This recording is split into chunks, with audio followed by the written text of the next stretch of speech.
That's the theme at Shea Stadium for day baseball as the fans come in, some of them kicking and screaming, and some of them very happy to be watching their Mets in the final game of the homestand here at Shea.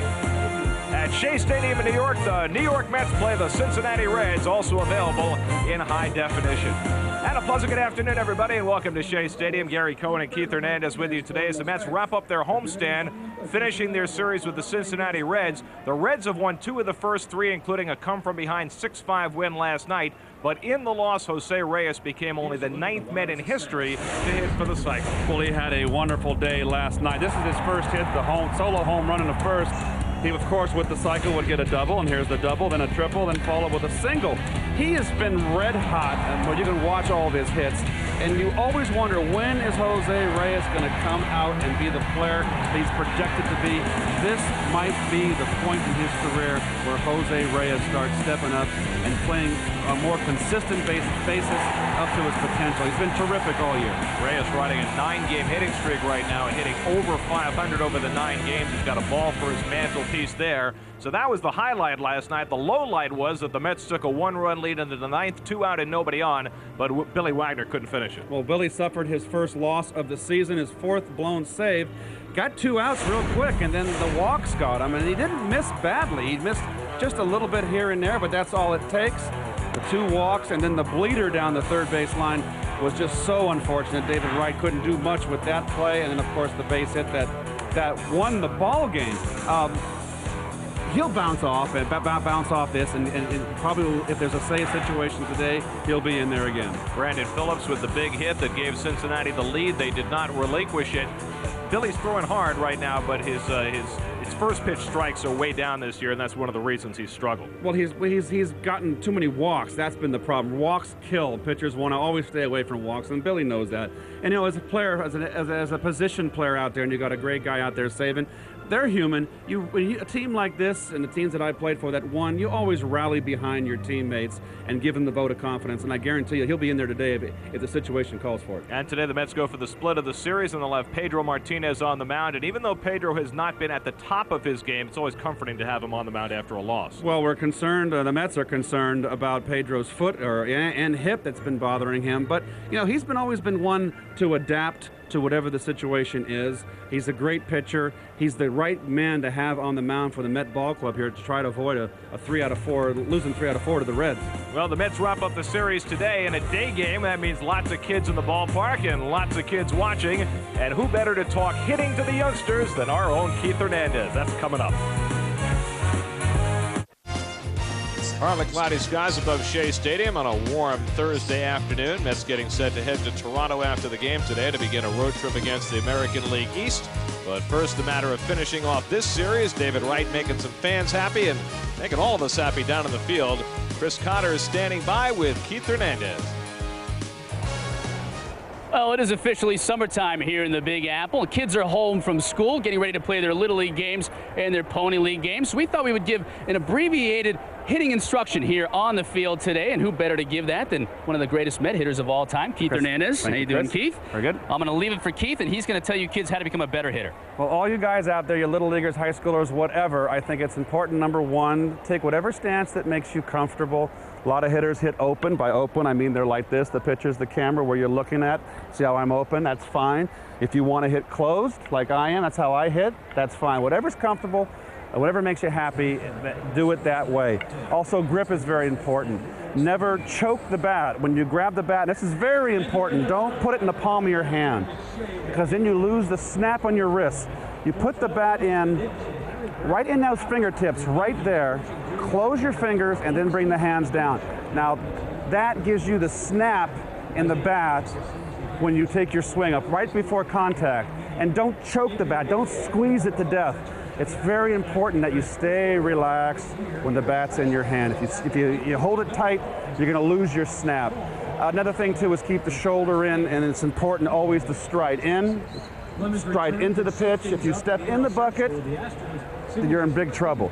You've got to stride right into the pitcher, see the ball and hit it. Another thing, too, swing level. All you kids out there, you might grow up to be as tall and strong as Adam Dunn, or you might grow up and be like Jose Reyes. And you swing up, those fly balls that are home runs in Little League, you get into high school, are college, they're fly ball outs. So stay level. Ted Williams had a great thing. Keep your shoulders parallel to the ground, the high pitch.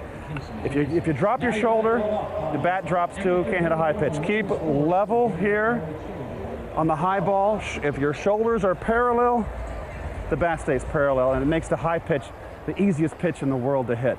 And lots of batting practice, lots of doing it the right way. Bad habits are hard to break.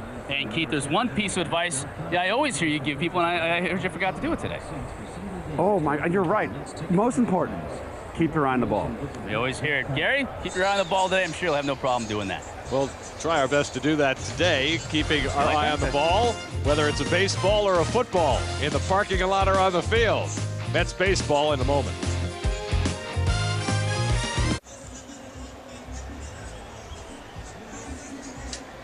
Pedro Martinez takes the mound for this day game, and Pedro has changed his wardrobe. What is this, every day somebody's got to hike up his pants? Trying to change his luck, I bet you. I guess. He's 1-3 over his last 5 starts, so Pedro going with the blue socked look as he gets set to take on the Reds this afternoon. There's all sorts of blue sock. Well, he is actually 1-3 in his last 9 with 5 no decisions in games that he's pitched terrific in and just didn't get any run support. So I think he's trying to change the whole program here. Ryan Friel leads off. He was ready to step out of the box when the plane flew over, but didn't get time. That's an odd start to the game. Friel playing center field today, started the first 3 games of the series at third base, and he takes the curveball 1-1. He's had 9 hits in this series, 3 in each game. He's been a thorn in the Mets' side. Finally scored a run last night, didn't he? Actually scored a couple. And Friel in center field today as King Griffey Jr. gets the day off. A lot of guys rested today with the day game. And Friel pops one up. And David Wright takes charge. There was a party out there on the mound. Here's the Rico Reds lineup. You see Friel leading off with the 9 hits in this series. With Griffey out, that means some changes in the Reds batting order. Hatteberg moves up to the 3-hole. Juan Castro gets the start at third base. Well, Pedro's got to clear out here and give David Wright lots of room. You want to dance? Pedro always wants to dance. Here's Lopez, and he takes a strike. Well, getting Friel out has been a huge problem for the Mets, and Pedro retiring him to start the game is no small feat. And the good changeup gets him ahead on Lopez. And the Mets have had to deal with a whole bunch of pesty-type players over the last few weeks. The Ecksteins, the Brian Roberts and Brandon Faheys, the Ryan Friels. And I think that's a good point there, Gary, is that we went in the 90s where everybody just went through that home run madness, the power madness. The White Sox are a team that comes to mind. As Lopez parks the curveball foul. And the White Sox of the 90s they had no leadoff hitters. Everybody was a power hitter. There was no continuity in the lineup. Now you're getting back to more, leadoff hitters that are in second place hitters, the setup men for the big guys in the middle. And Pedro just misses 2-2. And I think that brings a little balance to the game. I agree. I think it was too much homer happy in the 90s. I got bored with it. It's like watching too many slam dunks in basketball. And Pedro strikes out Lopez with the cutter, 2 away. Well, got him out in front, and there's the grip, and it looks like a changeup. It's sinking, gets him out in front.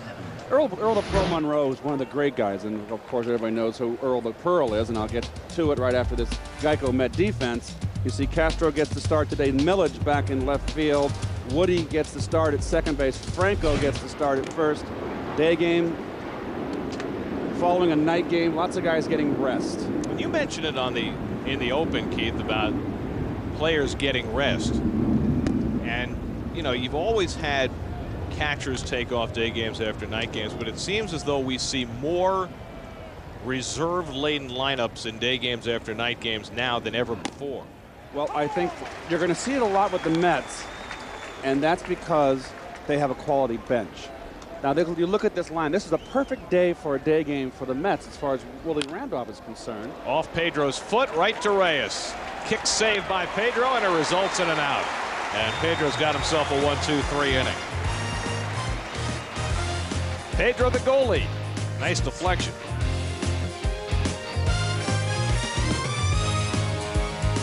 New York Mets baseball on SNY is brought to you by ChevyOffers.com, the presenting sponsor of Baseball Night in New York.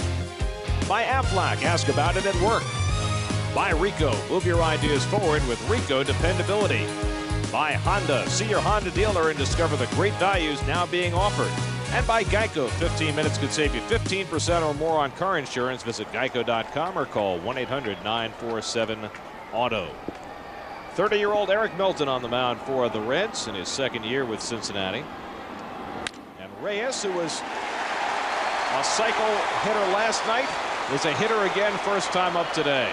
And thought about trying for 2 and settles for 1, and Reyes extends his hitting streak to 10 games. And Keith, right now you just can't get him out. Well, when you're hot, you're hot. Everything seems to be in slow motion. You look at Milton's numbers for this year. Much improved from last year. Last year he led the National League in home runs given up at 40. Mets lineup sponsored by ChevyOffers.com. David Wright hitting cleanup and hitting against a lefty. Good stats for him. An offbeat lineup for the Mets today with as many right-hand batters as Willie Randolph can stuff in there against Milton, who's tough on lefties. And Chris Woodward hitting second, takes ball 1. Woody trying to fight out of a slump, 0 for his last 13. Playing second base after Jose Valentin had a big night last night. Looked like he'd be the hero with that big 2-run homer he hit against Chris Hammond. And asked Valentin about hitting lefty against the lefty, and he said he didn't think Hammond was as effective with his changeup against a left-hand hitter. And I guess he was right. Well, he broke the National League record 2 years ago for home runs by a left-hander at 43. Gave up 40 last year. And I hate to look at that Stratomatic card. Talking about Eric Milton, 40 home runs last year in just 186 innings. Of course, pitching at Great American Ballpark, and he's a fly ball pitcher, that's not necessarily a great match. He pitched at Philadelphia 2 years ago. To center field, and Friel has it lined up. 1 away. I think an important thing here, and it's not to change the subject, in regards to Reyes' leadoff single. First ball, fastball hitting. And you said last night, Gary, you made a very interesting comment in your conversation with Jose that he's realizing now they don't want to walk me. Now that's the beginnings of starting to get experience, a veteran, figuring it out, looking for a fastball first pitch. It's okay, fine. If you get it, jump on it. If it's anything else, a good curveball, take it. And that all comes with experience. Here's Carlos Beltran. Had a couple of hits last night to try to fight his way out of a slump. And he takes ball 1.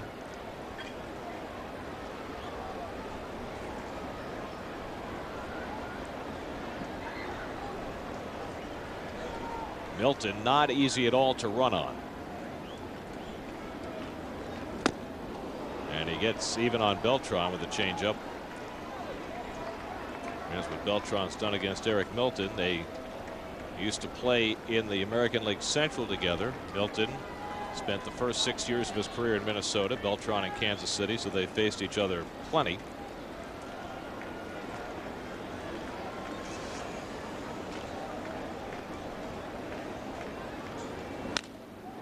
And Beltran pulls it foul, and you can kind of see why Milton is so hard to run on. It's very deceptive, isn't he? It almost looks like he's coming over and doesn't. So that's a big help for a left-hander. And a guy like that, a left-hander with a good move, look at that, up, doesn't come back behind the rubber, which then he has to go home. And he's quick home.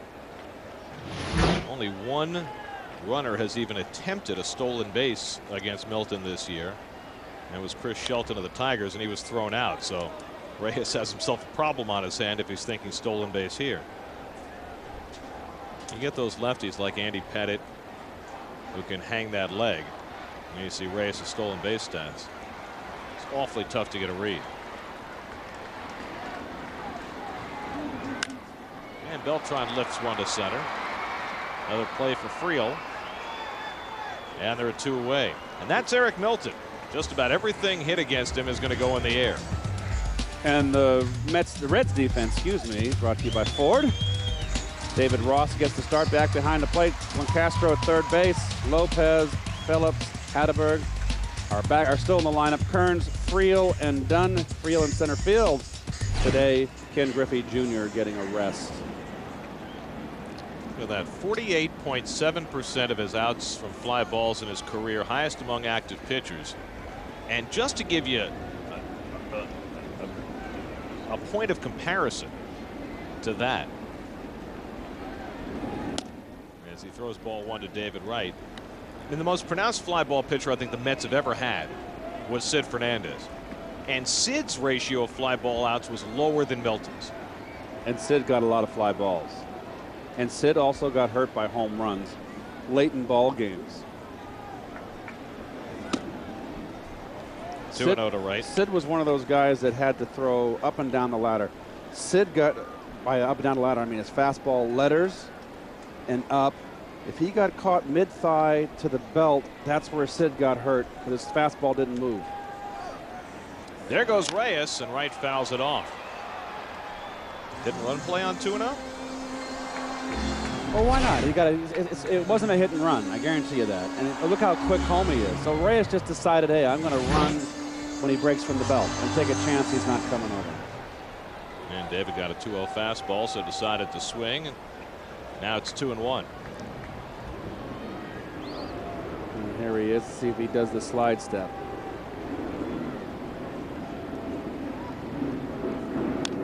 Yes, he does. Good cut by David Wright right there on that fastball. Well, between the leg hang and the slide step, that's a lot of weapons to cut down a running game. Slide step means, see how his leg he has no leg kick. It's the quickest way to get it home. Watch the leg to the right leg, his right leg. It's called a slide step because it doesn't come up like most pitchers come up, like Orlando Hernandez. The big leg kick. There's no leg kick. Reyes runs and Wright fouls it off. Well, if you're a hitter and a pitcher is used to using a leg kick and then uses a slide step, is there a difference in perception? You've got to be prepared as a hitter. That's a very good question. You have to be prepared that you're not supposed to sneak attack you with a slide step, and then you're caught not ready to hit. So you're more prepared for him coming up with his leg or slide step. I loved it when they slide step because they become dart throwers then. They lose all their movement. Reyes runs again. Ross with the throw, and there's the first stolen base of the season against Eric Milton. Reyes is 31st of the year. Well, apropos to the National League leader in stolen bases, Jose Reyes, so explosive. And there's the motion, and it's a slide step. Quick release home. Reyes just too quick. So a runner in scoring position with 2 out, 3-2 count on Wright. David with 56 RBIs, 6th in the National League. And he fouls it away. Wright has been by far the Mets' best hitter against left-handed pitching, hitting .415 against lefties this year. And that's been a habit with David ever since he came up. He has been death to left-handers. See that sign? I love when they show that one again. We're on the right track for the World Series, and then like, oh, by the way, yeah, we like Loduca too. That's the Downey family too. Little love for Paul. On 3-2, Wright takes ball 4, and the Mets have 2 men on. So an 8-pitch walk by Milton, who does not walk many. That's only his 12th walk in 59 innings this year, but rightly being careful with David Wright. So here's Franco. Julio walked as a pinch hitter last night, getting just his 5th start of the year as Delgado gets the day off. It's going to be an emotional weekend for Carlos Delgado. They're already talking in the Toronto papers about Carlos's homecoming, going back to the organization where he spent the first 16 years of his pro career. So he gets to rest up for that today, and Franco gets the start. You know, the point we were talking about before we went to break after the top of the first was we were talking about this is the ideal day for Willie to rest. Runners go, and no throw, a double steal. How about that? You got a pitcher who hasn't given up a stolen base all season, and the Mets have stolen 3 in the first inning. Well, 2 outs here. Reyes gets a break. No one trying to keep him close. You got to keep him close. But more heads up David Wright, because this is not a double steal coming from the coach, I guarantee you. This is a green light steal for Jose Reyes.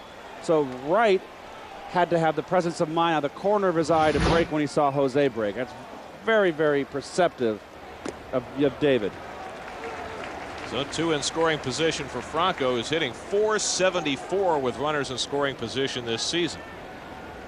And the Mets with a chance to get off to a fast start against Eric Milton, who's been pitching very well since coming off the disabled list. He fouls off the breaking ball, 1-2. A day game like this where Willie wants to rest some of his starters. A left-handed starter is perfect for the Mets because they've got Franco in the lineup, a right-hand hitter. You got Lasting Millage, who's a right-hand hitter.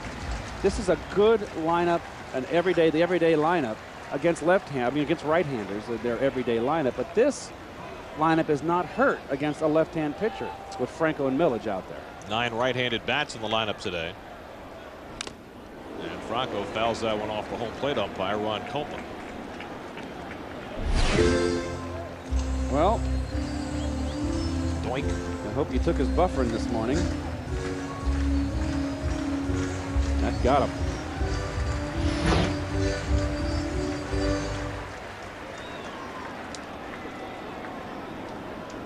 Ron Culpa behind the plate, Dan Iasonia, Bob Davidson, and the crew chief Dale Scott rounding out the crew. Milton ahead 1-2 on Franco. This is with a changeup.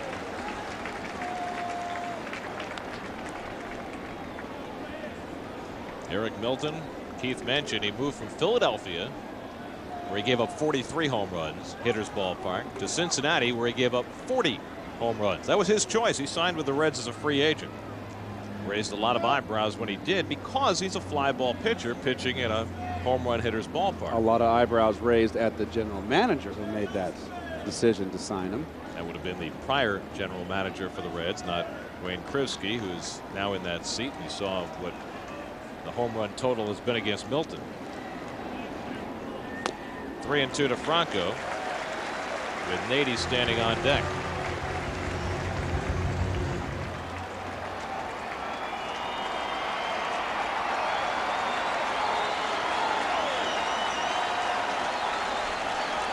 This will be Milton's 25th pitch to right field, and Kearns has it lined up. And so Milton able to sidestep first inning trouble. The Mets steal 3 bases off Milton, who had been unscathed in that department, but they don't score.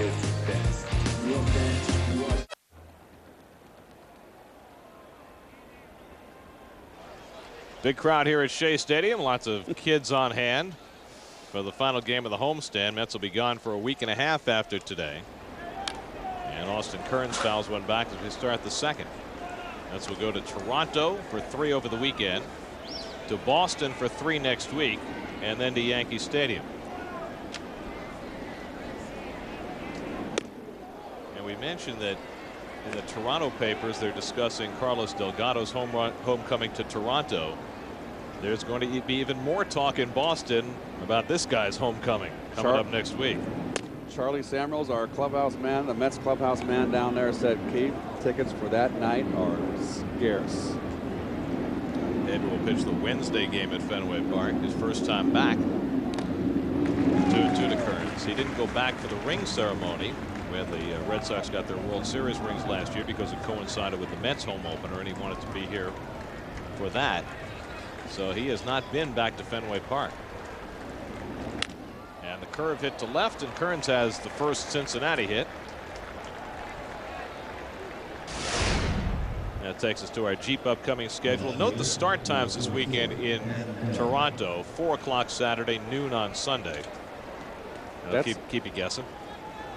As a player, you don't mind that 4 o'clock. The game's over at 7. Get in the shower quick, have an 8 o'clock, 8:15 dinner like normal people. Yeah, but how do you like that noon start the next day, Keith? But at least if it was a 7 o'clock game, you're not getting to bed till 12:30 or maybe later. Depends who you are. They close early in Toronto. You know that. It's a very clean town. It's a great town. I love it. It is. My daughter goes to school there, and it is a wonderful city. Adam Dunn hitting just .221, 1 for 11 in this series, and he takes the changeup 1-1. He's got 23 home runs, but there you see the strikeouts. 80 strikeouts this year, and that's a lot of strikeouts. We're not at the halfway point. He could strike out 200 times if he's not careful. Well, he doesn't even lead the league. The game has changed in that respect. He's one behind Jeff Jenkins. And Dunn has himself a base hit, and the Reds have two men on. So back-to-back base hits to start the second inning for Cincinnati.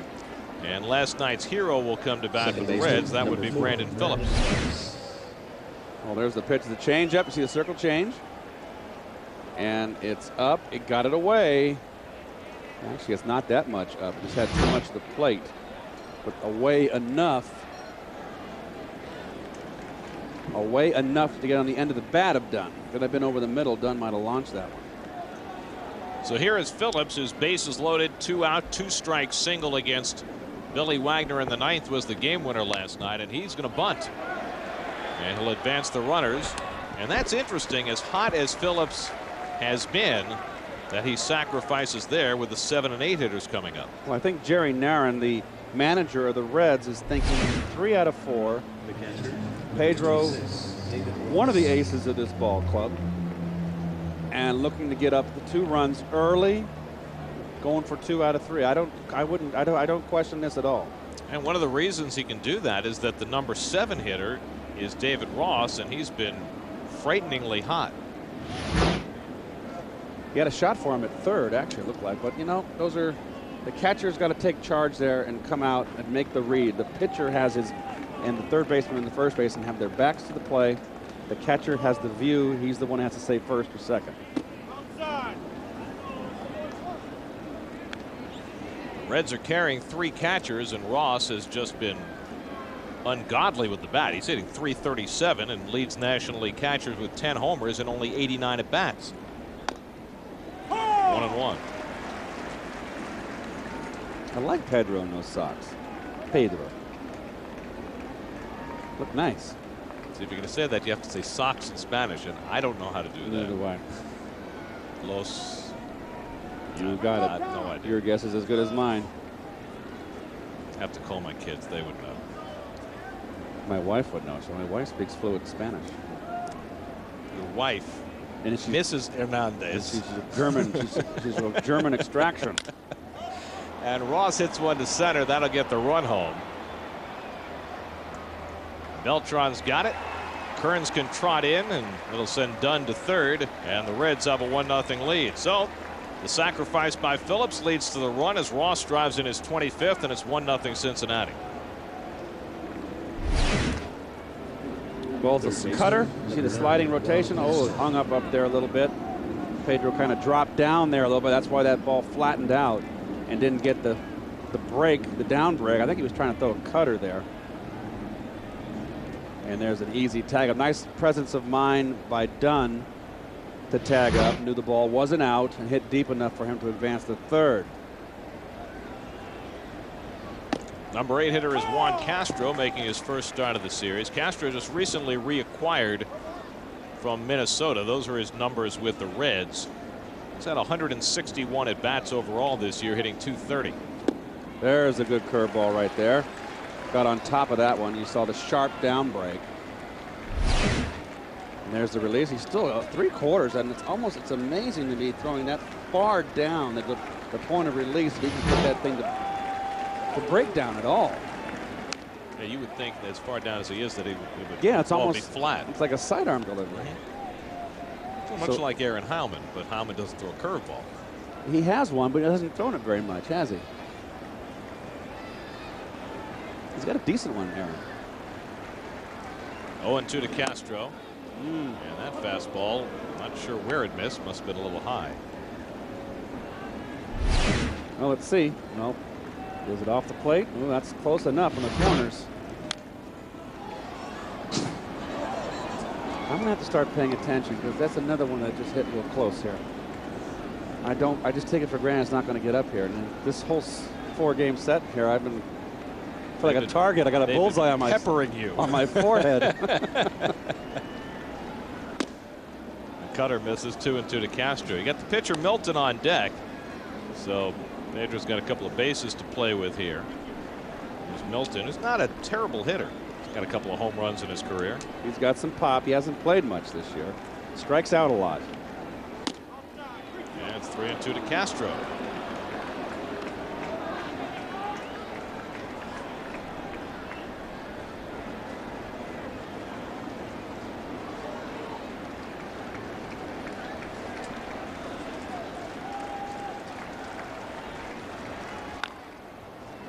Fouls off the curveball, and this is becoming a marathon at bat for Juan Castro. Castro, a veteran who first came up with the Dodgers, terrific defensive infielder. Real asset for a National League team to have a guy like Castro who can play just about anywhere.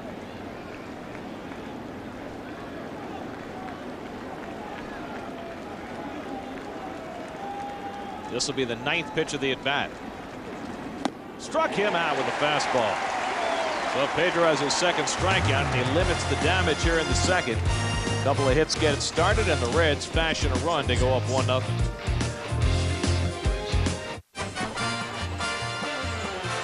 Get ready for good times and great baseball at the beach at Keyspan Park this summer. Brooklyn Cyclones tickets are on sale now at the Keyspan Park and Shea Stadium ticket windows. By phone at 718-507-TIXX and online at brooklyncyclones.com. Xavier Nady leads off the home second inning. Mets down by a run. Nady 2 for 12 in this series, coming off the disabled list. Both the hits were home runs 2 nights ago. But Xavier had a rough night at the plate last night. Yeah, he left some men on base last night. Well, 1, 2, 3, 4, 5, 6. Yeah, look who's here for a visit. Not Rick Peterson. He was not here last night, but it's Brian Bannister. How about that? Brian working his way back from the hamstring injury he suffered back in April. I always thought that only rostered players can sit on the bench. I think if you're on the disabled list, major league disabled list. That's right. That's right. That's right. Which Brian is. He's still unbeaten in his big league career, isn't he? Yes, he is. 1-2 to Nady. But it's interesting because when Bannister went down, it started a series of events where the Mets needed to refortify the back of their rotation, which they clearly have done now. As Nady loops one to right. Another chance for Kearns, who makes the dive and comes up with it. Nicely done by Austin Kearns for the first out. Well, nice effort by Kearns. This is all about running, then getting to the ball, and making the diving catch. Nice play. And there was a day when AstroTurf was out there, and that was a problem. You had to rethink how to catch a ball. I caught a bunt my first year. As you see Ramon Castro come to the plate, getting the start today. Back in my young days in St. Louis in 1975, my first season I made that, I may have broke with the club north from spring training. Someone bunted a pop-up in front of me. I dove for it, caught it, and I skinned my arm from my wrist all the way up to my elbow and around all my entire underside of my forearm. And I never did that again on turf. You learn how to, I never liked to wear long sleeve shirts. It was too hot anyway. So you learn to kind of go with your shoulder a little bit and turn your, so you slide on your back. Castro to third, and Juan Castro throws out Ramon Castro, 2 away. Think about Kearns making that diving catch too. We chronicled all his many injuries over the years, and you have to think for a player like that, anytime you go down awkwardly to catch a ball, you just, he's been an injury waiting to happen throughout his career. Well, you know what they say, when you play a sport afraid to get hurt, you probably are. If you let your natural ability take over, you're 9 times out of 10 you're gonna, or not even that, 99 out of 100, you're not gonna get hurt. The people that worry the most are the people, the managers of the dugout and the general managers. Lastings Millage getting the start in left field today, and he takes the curveball for a strike. Lastings Millage well fortified with his body armor there on his front elbow. 2-1. And he's got his wristbands and his forearm bands and his sleeves, and it's a lot of protection there. He's good to go. And Milton gets even 2-2. Now Milton's got the good curveball, the good changeup. He's looked solid early. Carlos Delgado there getting a day off. Just waiting for that hero's welcome in Toronto, we think. He left on pretty decent terms.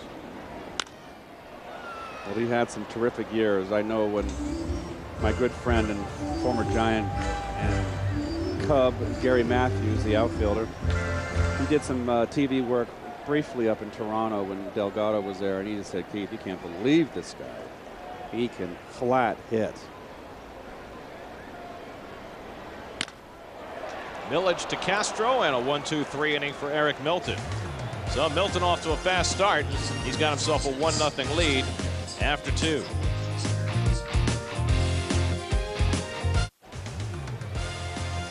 '86 was a magical year for the Mets as they won 108 games and their second World Championship. And as part of the 20th anniversary celebration, SNY is counting down your top 20 moments of 1986.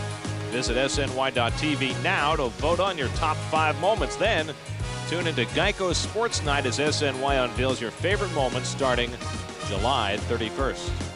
Now, can they also vote on playoffs and World Series? Sure. It's got to be Lenny Dykstra's got to be at the top of the list with that home run against Houston, doesn't he? The game ender. I would think the Buckner moment might win take too. precedence. I'll tell you what, you know, when you talk about top 20 moments from '86, there's a guy here in the ballpark today who was involved in one of those moments, which technically was an anti-Met moment, but it led to something great. And I'm talking about the Cincinnati. There's Mookie there. The Cincinnati first base coach today is a guy named Billy Hatcher. Yes. And if Billy Hatcher doesn't hit the home run in the bottom of the 14th in the Astrodome in Game 6, there is no 16-inning game, and that game would not have been nearly as memorable as it turned out to be. And we wouldn't have flown home as a team into LaGuardia at rush hour, which took me after a 4-hour plus flight home from Houston. I got stuck around, we get in around 7:30, I forget. And I got stuck in traffic, people going to work. And I didn't get home till close to 10 o'clock, or 9:30. I was exhausted. Milton keeps the at-bat alive. Well, but go back to Hatcher for a minute. It's the 14th inning. You guys have battled. You know you've got to win that day to avoid facing Mike Scott in Game 7. And you take the lead in the 14th inning as Milton fouls it back. And then Hatcher hits the ball off the foul screen of all things. It was the same feeling I had when Tom Gorman gave up the home run to Rick Camp in that July 4th game that we went till 4 in the morning, wherever the heck we did in Atlanta. But this was the day of your cycle. Right. My 19-inning cycle, to be specific. Milton strikes out. That's the first out. It was the same feeling like, oh, but this was obviously much more import. And the fact that it was more of a tease. It hit off the foul pole. So we were kind of blowing it foul, get foul, get foul. And Billy was not a big home run hitter. No. There's Ryan Friel. Of course, nobody hit all that many home runs in the Astrodome anyway.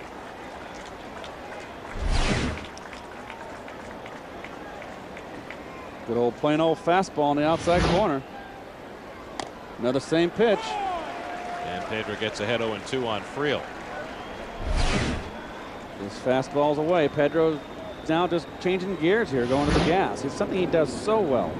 You never see the same Pedro twice in a row through the same lineup. All fastballs, and he strikes out Friel on 3 pitches. Third consecutive strikeout for Pedro. Well, there's the grip. Same spot, like right out of a computer. Wow, goes to down. So 2 out and nobody on. Now Felipe Lopez, who struck out his first time. Pedro's got 4 Ks now, and he starts him off with a curve.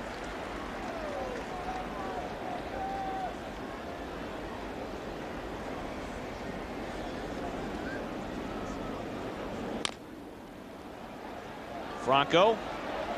Pedro gets there, and a 1-2-3 inning for Pedro Martinez. Very impressively done. So Pedro, with an impressive inning, keeps it a 1-0 game.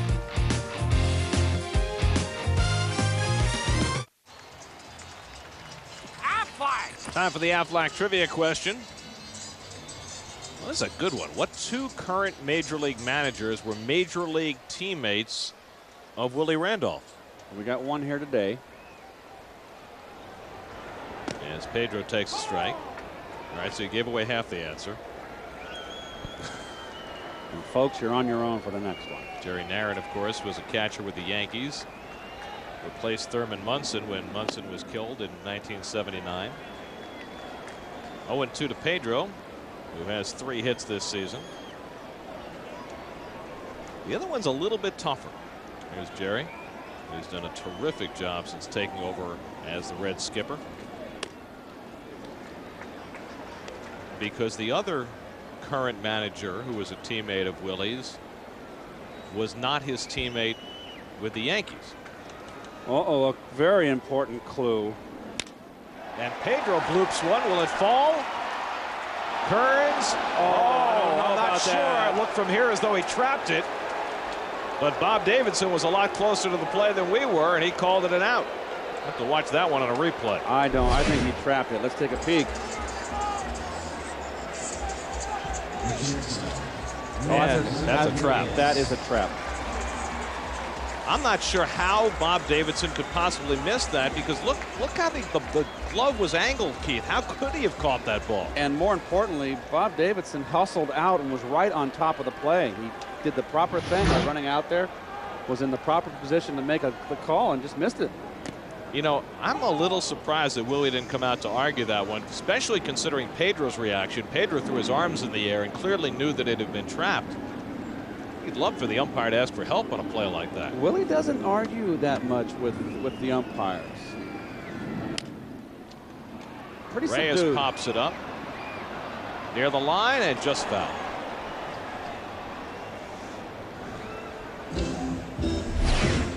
Well, you can see right here, watch the ball hit the grass. Yeah, there's no question. I mean, with the naked eye, it looked like a trap. And again, I don't know if we can get an angle to show where Davidson was. Oh, okay, But yes. Bob Davidson was no more than 20 feet with a perfect angle to see that ball, and I can't believe he got the call wrong. Well, you can see where Bob is positioned right now in the field. Bob Davidson, the second base umpire. He is in the position in shallow center field. And there he is right there. Now watch him hustle out. He's right there. Now he starts to run out. He doesn't come into the pitcher because we go to the ball. But he's perfectly But placed. he's within 20 feet to make that call. And Reyes goes down swinging at a fastball. First strikeout for Eric Milton.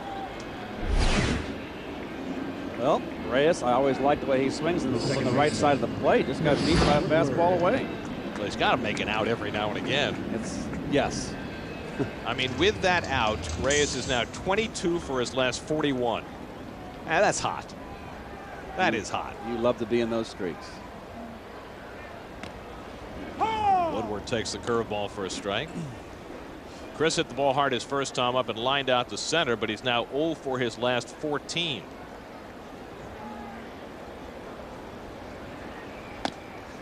And another curve from Milton. 71 mile an hour. Gonna have to call it a lazy breaking ball. It's more of an off-speed pitch.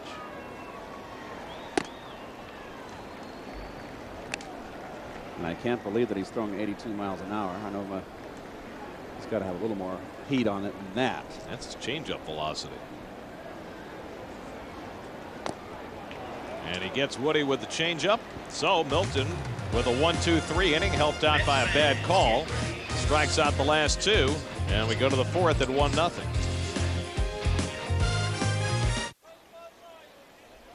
Well, about the only saving grace of Bob Davidson blowing that call was that Pedro didn't have to run the bases in the bottom of the third on a hot day.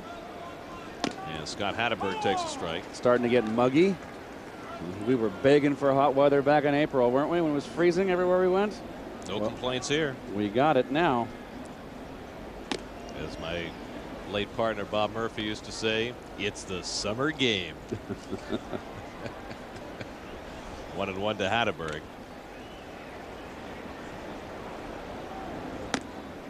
Let's check in with Chris Cotter. Chris?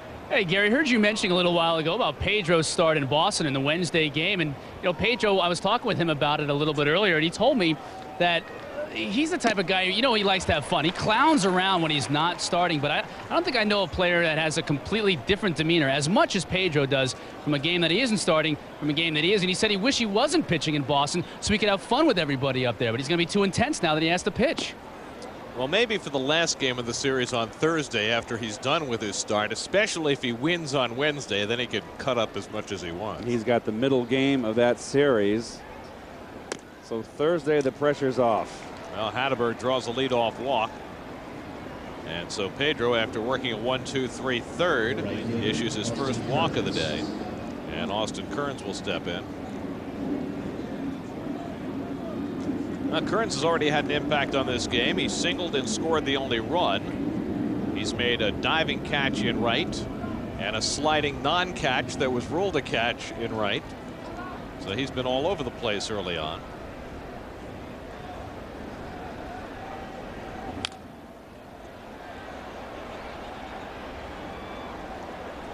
Yesterday, Jerry Narron flipped his 4 and 5 hitters, putting Kearns in the 4th spot and Dunn number 5, and he stays with that alignment today after getting the win last night. Jerry Narron has done some terrific work with the Reds, and so has the new general manager, Wayne Krivsky. He has made some deals that have worked out splendidly. Again, Bronson Arroyo during the spring, David Ross, who certainly has performed beyond anybody's expectations. Brandon Phillips, who seems to have turned his career around in Cincinnati. They got Scott Hatteberg, who was a free agent who nobody wanted. They signed him in February, and he's worked out great.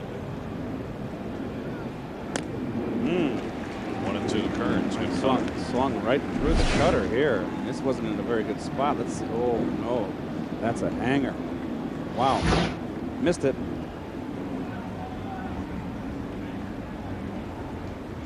With that location, that little bit of late movement on the cutter, is it no, effective or not effective? It's not effective.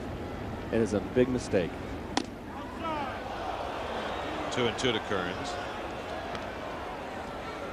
Gary Cohen, Keith Hernandez, Chris Cotter with you from Shea Stadium. Final game of the homestand as the Mets and Reds wrap up a 4-game series. Mets trying to rebound after a disappointing loss last night. But they got plenty of help. Everybody in the National League East lost, and the Mets are still 9.5 games to the good. 3-2 now to Kearns. Pedro's just missing on the outside corner with his fastball. That was a cutter there, but just missing a little bit. You can see right there a little bit of cutter, and it's just 2 inches off the plate, 3 inches, so slightly awry. You got Hatteberg at first and nobody out. 3-2 count. Kearns strikes out a lot, but Hatteberg runs, and it's ball 4. So back-to-back walks to start the top of the 4th inning. Very unusual for Pedro, who's coming to this game with only 21 walks in 92 2/3. As you look at Willie Randolph.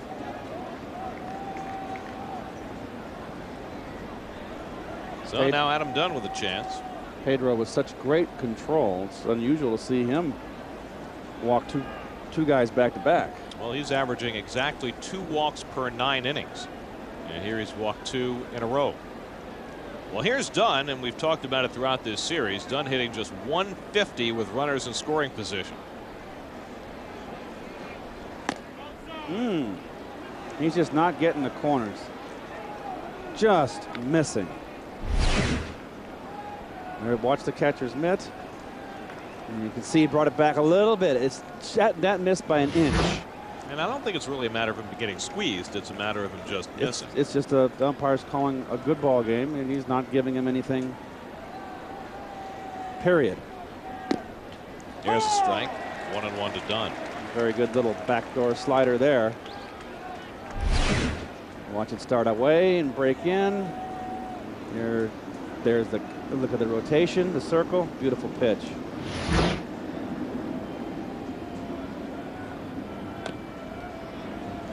2-1 to Dunn.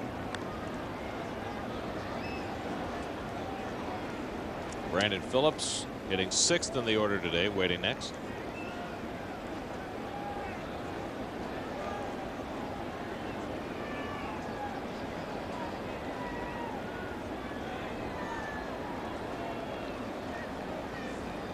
Nope, they can't get together here on the sign. Pedro motioning to Ramon to start over from scratch.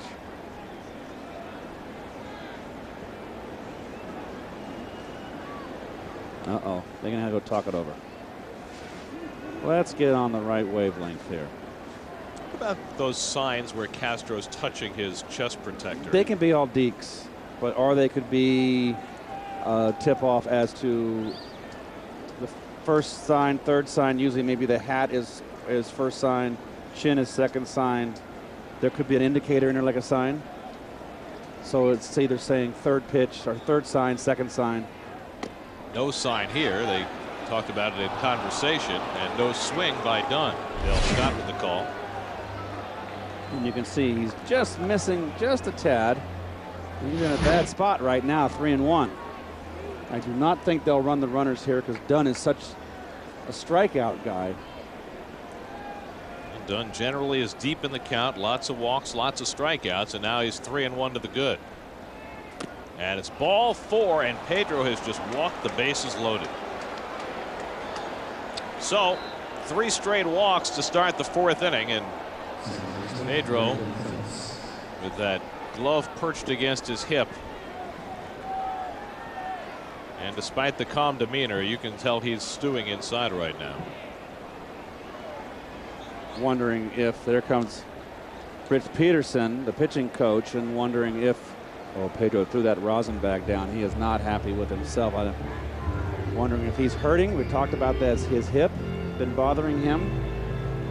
Remember, that goes back to Florida, where he was wearing a long sleeve shirt under his uniform that was a little shiny, and they made him cut it. He went back in the clubhouse and, as the story goes, slipped and fell while he was back there getting that sleeve cut, and that's when he landed on that hip. Now it's about a month ago, and he's been battling with that ever since. You can see the umpire talking with Pedro. Pedro thinks he's being squeezed.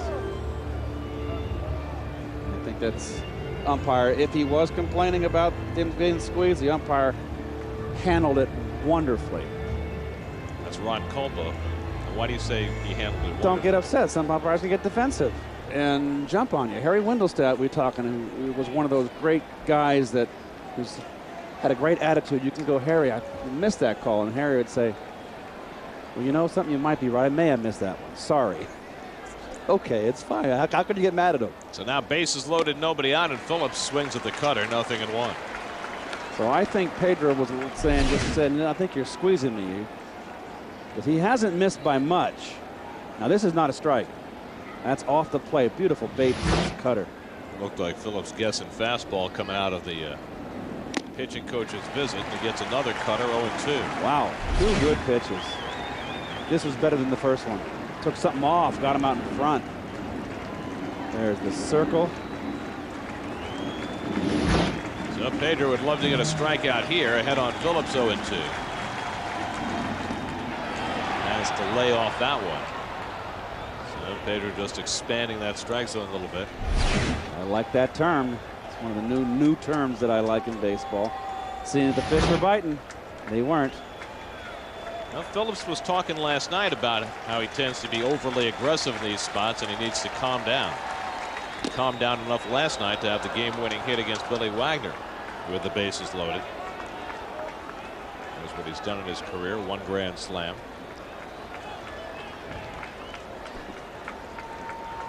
It's a big pitch for Pedro on 2-2. Curveball, not very deep. Millage and Beltran. Here comes Hatteberg. The throw goes to third, and it's 2-0 Cincinnati. Well, I think that's a situation right there where Millage had the better angle to throw home, and Carlos should have let Lastings have this ball. Now watch, Carlos has got to come on the angle.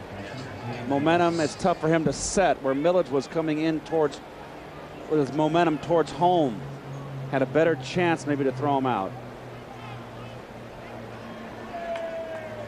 Yep, he was in a much better position to throw. He was coming more straight in, whereas Beltran was coming across.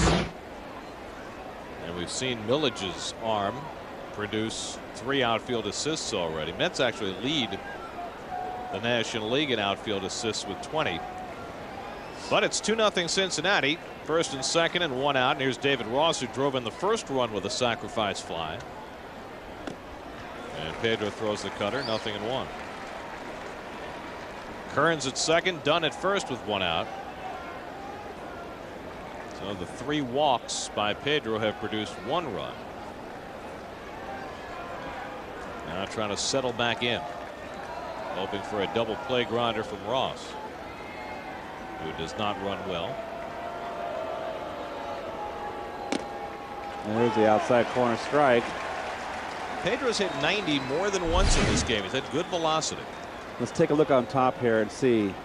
Oh, well, he gave him a little bit of a call there, didn't he? I think that Pedro had being gentlemanly about it with the umpire at the mound instead of jumping on him.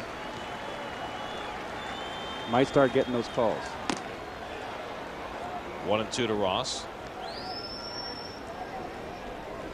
Pedro's had to work hard. He's up to 72 pitches, working with 1 out in the 4th. That's not a good pitch count for him. He's trying to keep this game in contact right now. Mets have not been able to solve Eric Milton, who's off to a fast start.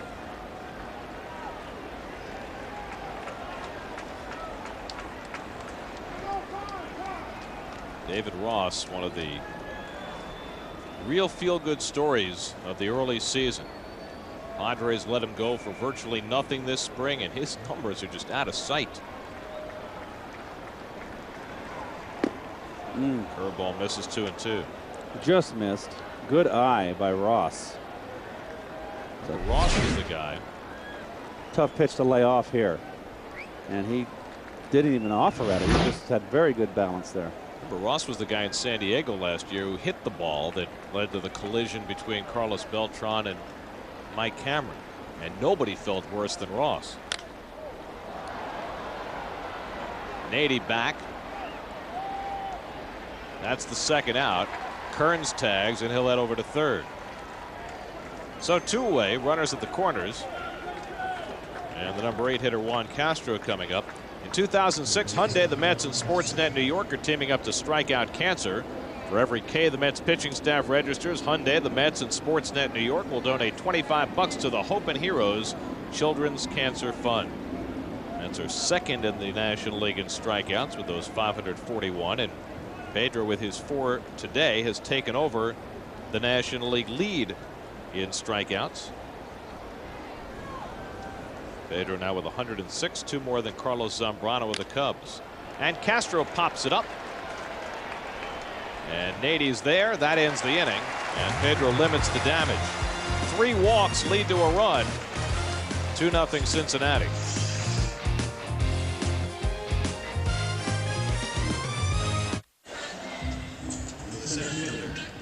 How does gas for free sound? Every weekday this summer, the WB11 is giving away $50 worth of gas for free. Log on to WB11.com for details on how you could win free gas and avoid traffic tie-ups by watching CommuterCast. Man with the 1,000-mile stare. Well, wouldn't you love to get inside the brain behind that stare? He knows what he's doing. He's not happy with himself, I'm sure. You know, walking 3 guys last inning got him in trouble, but also probably happy he just got out of it with 1 run. But I thought your point was well taken as Beltran gets ahead 2-0 on Milton about dealing with the umpire, where clearly he was perturbed about some of the calls he was getting, but didn't moan, didn't show up the umpire, but might have bought himself a couple of calls by going quietly. Normally the catcher will say, hey, come on. You know, the catcher can say, that's Pedro Martinez out there, and you're squeezing him. Come on. Give him that call. Everything's going against him. And when you're Pedro Martinez, it's like when you were Ted Williams. Reputation for a great eye. The close calls, Ted Williams always never got a called strike. You earn that reputation. 3-2 to Beltran. Well, again, you know, get back to what we were saying at the time, it's not as though there were blatantly bad calls. Right. No, they were close. There were close pitches that could go either way, and usually the star is going to get the call. Beltran fouls it off. Or the better word is the benefit of the doubt. Right. But the fact that, and you said it, Pedro just didn't go into a rage or show the umpire up with an expression or say something to him at the mound. They waited for him to come out. It was well done. I'd love to have him as a teammate. I'd have loved it. Beltran making Milton work. And Milton has not had to do a whole lot of work since the first inning. The Mets got 2 on, stole some bases, which Milton's not used to, but couldn't convert. Since then, he's retired 7 in a row.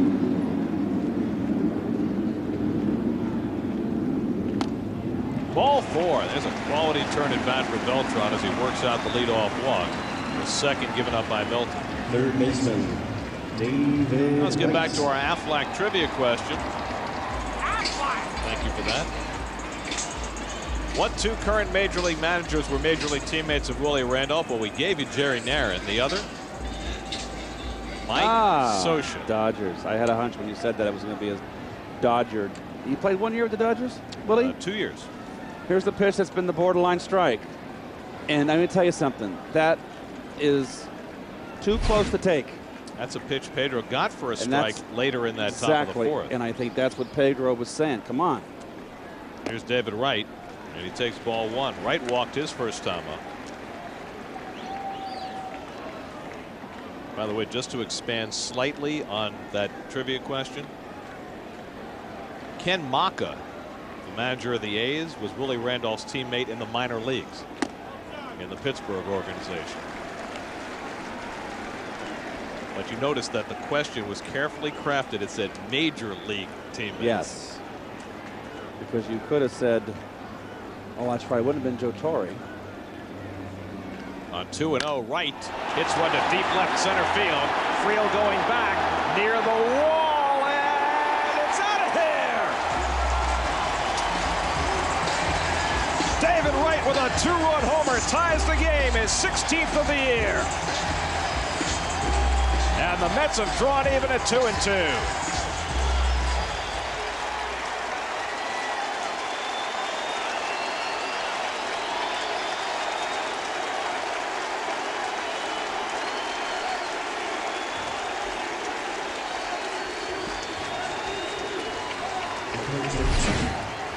Well, David continues to wear out left-handers. Got a fastball, middle in, down. Had to stop. Carlos Beltran there was not sure how deep this ball was, and that ball just carried out. Well, look at Friel climbing up the wall like that. Here's the pitch. 3/4 delivery. Tried to run a little cutter inside, and guess what? He didn't get it in.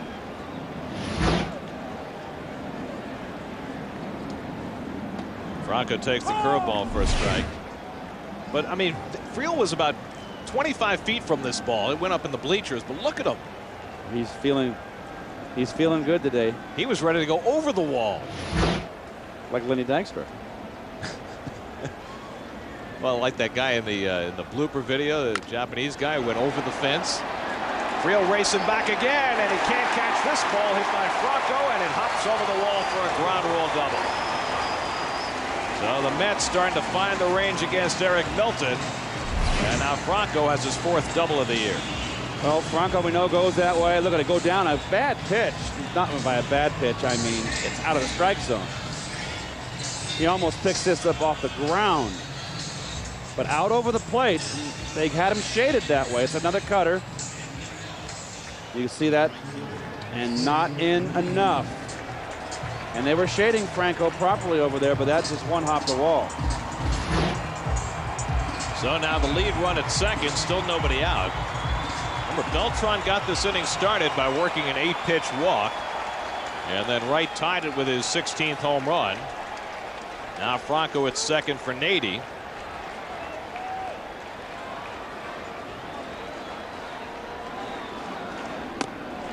Ball 1. Nady was robbed by Austin Kearns, who made a diving catch in right field his first time. And it's the 9th home run given up by Milton so far this year. Not bad for him. Yes.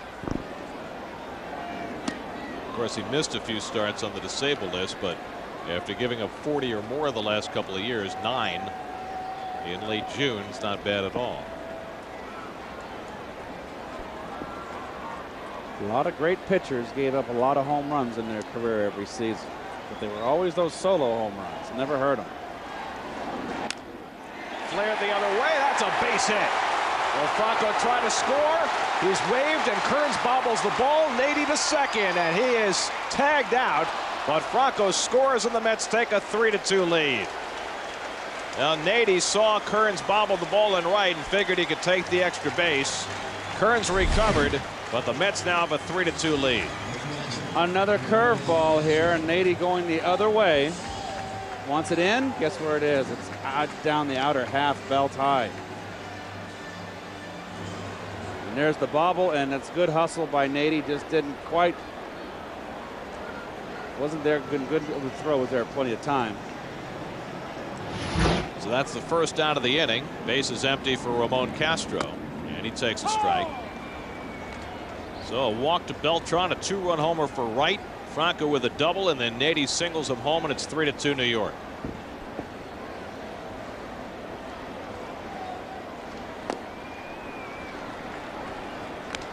Nady might have been a little shaken up on that slide at second base.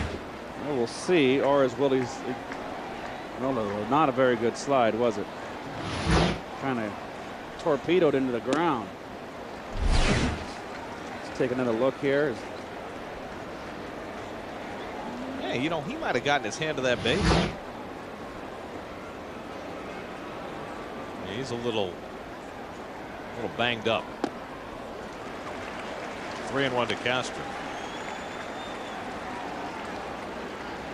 You see him reach for that bag with his right hand as Lopez went to make the tag.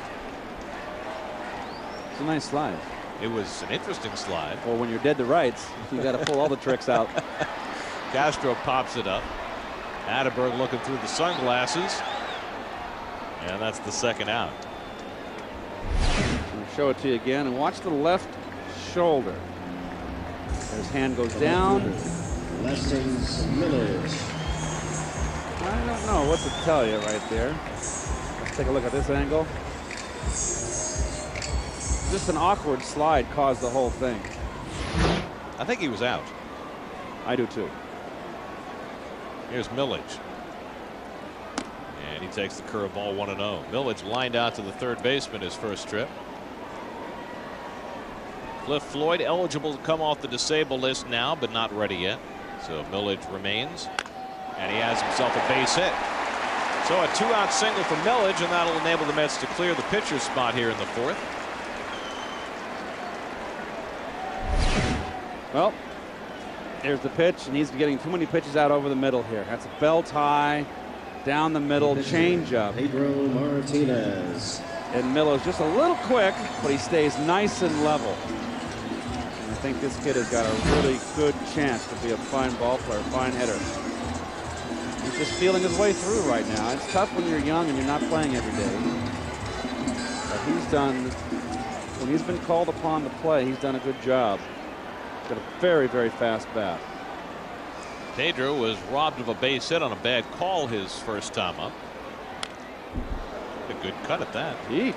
Goodness. He's mad at himself, those 3 walks. Well, he saw Traxel go deep. Pedro's never done that. 362 major league bats and no home runs.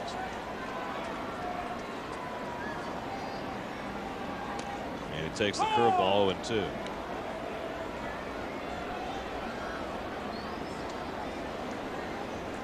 Well, this whole inning started off innocently with a walk. Walks to lead off an inning almost always seem to lead to big innings. And Milton gets Pedro to end the inning. Third strikeout for Milton, but a productive inning for the Mets. David Wright gets the Mets even, and they've got a 3-2 lead now as we go to the fifth.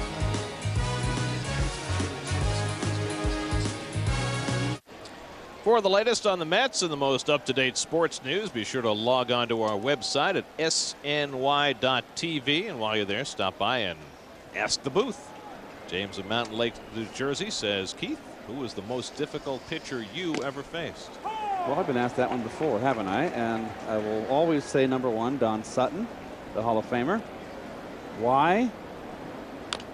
Eric Milton taps one foul. Great curveball.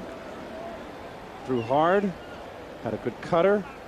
And had a turnover screwball changeup. And you can throw all 4 of those pitches in any situation, any point in the game, with bases loaded, full count, and throw it for a strike. Not only a strike, a good strike. He was a great pitcher. Hall of Famer. And ironically, in the Cardinal series when we played Milwaukee, he was pitching for the Brewers. I hit a 3-run home run off him. I had never come close to hit a home run off of him. Snow cone for Pedro. And he throws out Milton, 1 away. I was the most shocked person in the world when I had the 3-run home run off Sutton in the 6th or 7th inning in game 6. And nice play, nice snow cone job by Pete. Well, he showed off his versatility in the field today. He did a nice little heel tap to shortstop. U.S. soccer team could have used him today. They're done. It'll be interesting to watch Pedro pitch the rest of this game. He's gone through a tough spell where he's pitched well, a lot of no decisions. 1-3 in those starts, 9 starts, 5 no decisions. He's got a lead. There's the soccer score. That's Ghana, as in gone.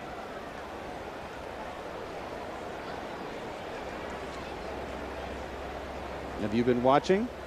I have. I never played any international sports. Never. Was always. I was your all-American boy, so to speak. Did you ever play soccer? Nope. Kickball when you were a kid. That's not. That doesn't count. The same thing. I'm a right-footed kicker. I had great power in the schoolyard. I'll bet you right-footed kicker. Yes. That's the only thing I do right-handed. Friel to left. Right-handed. Anything right side of my body. Well, you know, it's funny that you said that because I was just reading about Ken Griffey Jr. and, you know, he does everything on the baseball field left-handed, but he writes right-handed.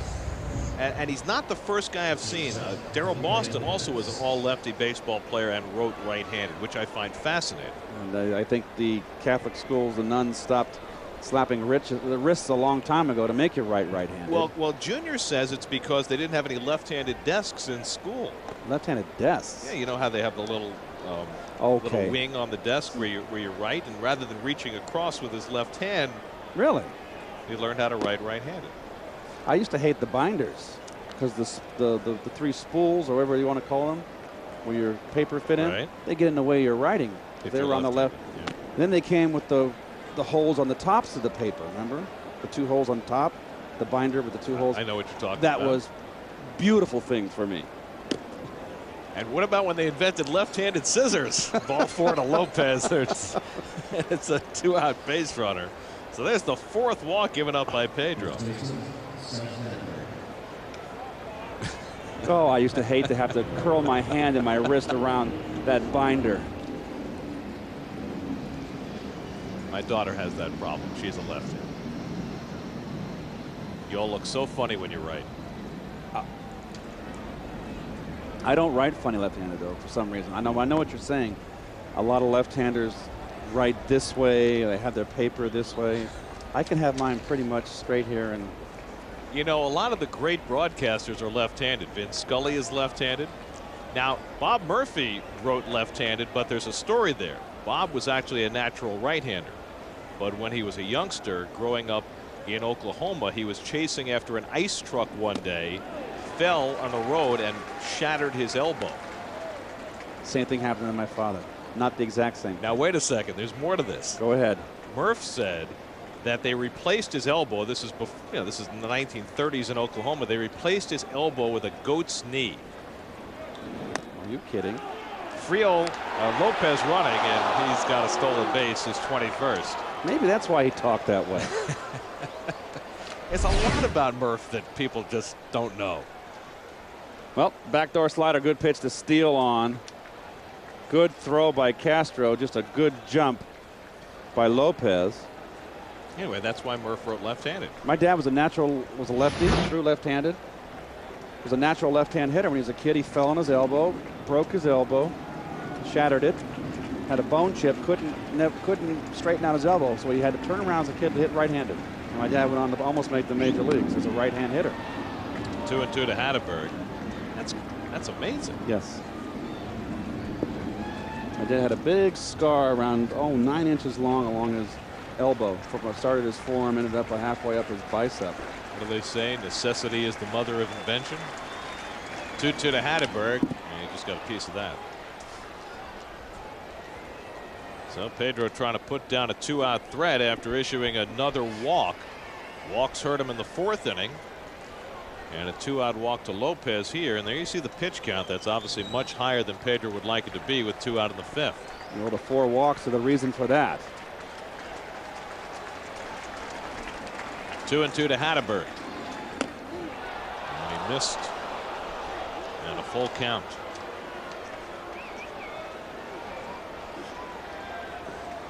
Austin Kearns waiting on deck. Pedro's had trouble against the heart of the Reds batting order today. Lopez runs, and it's ball 4. No throw, and runners are at 1st and 3rd. So a stolen base for Lopez is 2nd of the inning. He now has 22, and the 5th walk given up by Pedro, all in the last 2 innings. No action in the Mets bullpen. If he can get out of this jam unscathed, might just get one more inning out of him, and 6, and then into that bullpen, that very good Met bullpen. Right now, you'd just be happy for him to get through this 5th with the lead. Remember, twice in his last 3 starts, Pedro's gone only 5 innings. This is so unusual to see Pedro here struggling with command. Kearns has singled and walked. And Pedro missing. And it's been a lot of pitches that have missed up, especially in this last inning. Well, both Met catchers, Ramon Castro and Paul LaDuca, very proactive and very involved with their pitchers, and I love that. Something that Castro has gotten better and better at. Willie was after much of last year to be more assertive, and he really has learned that lesson. And Pedro now missing farther and farther out of the strike zone. He has really come down on his delivery too. It's not even 3/4, and I think that's why he's getting underneath, as Ron Darling, our colleague, would say, underneath that breaking ball. 2-0 now to Kearns.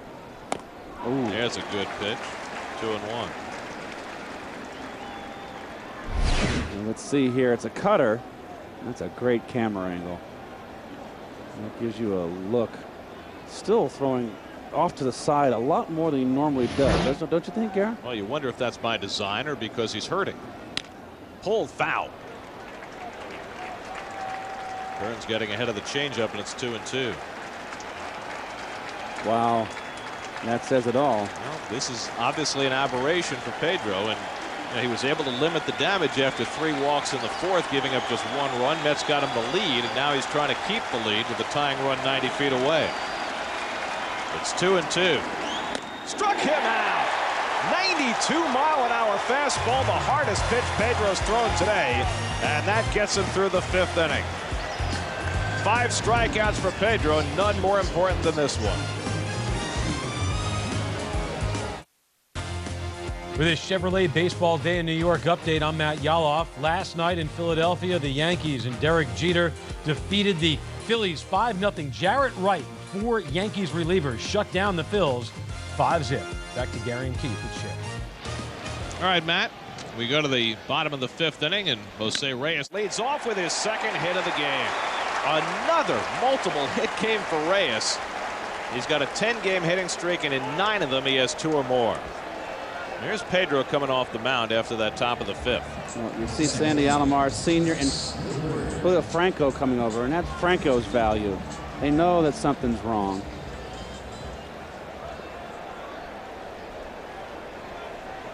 I just like this team.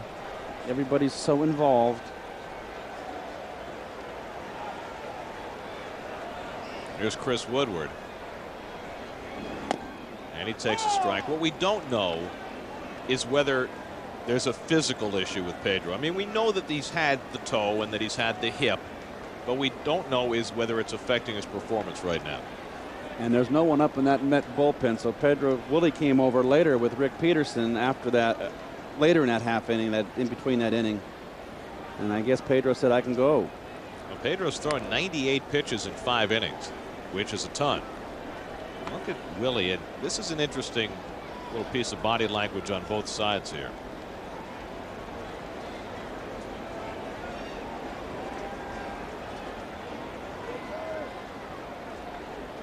Pedro trying to explain what's wrong. Or what he's trying to fight through. And if we go back to that, at the end of that little conversation, Willie was very consoling. A couple of pats on the leg, which gave you the idea that he understands there's something wrong. Reyes gets back. Well, top of the order for the Mets. I'm sure that from an offensive standpoint, you know you've got a pitcher out there in Pedro who's pitched in a lot of tough luck, and you've let him down offensively. He's had a lot of no decisions. You haven't scored for him. You get your leadoff part of the order coming up on a tight ball game. He's struggling.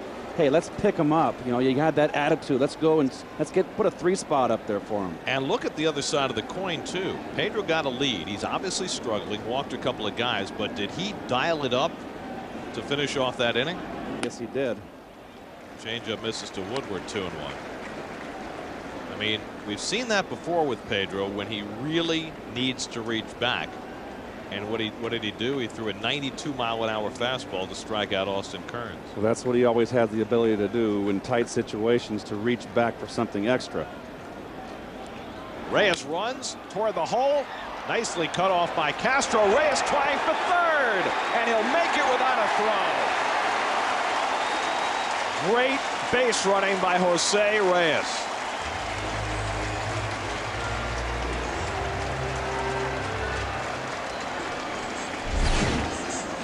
Well, way in the hole is Castro, and Reyes, beautiful read, throws up. We can forget about it. And the Reds are contending that, you see where Woodward reached out with his left hand? They're contending that he interfered with Hatteberg, which prevented him from throwing, and Jerry Narron is out on the field arguing. We're going to...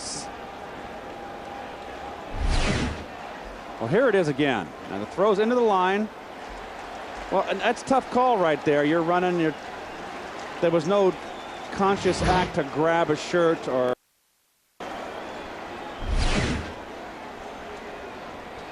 Nope, you can't make a call like that. I'm sorry. I'm just wondering why Woodward's arm came up like that. I think he got caught on his shoulder because the throw was into the line. I don't think he did it on purpose. So I've had runners hook me before and throws up the line like that. So the infield comes in for Beltran.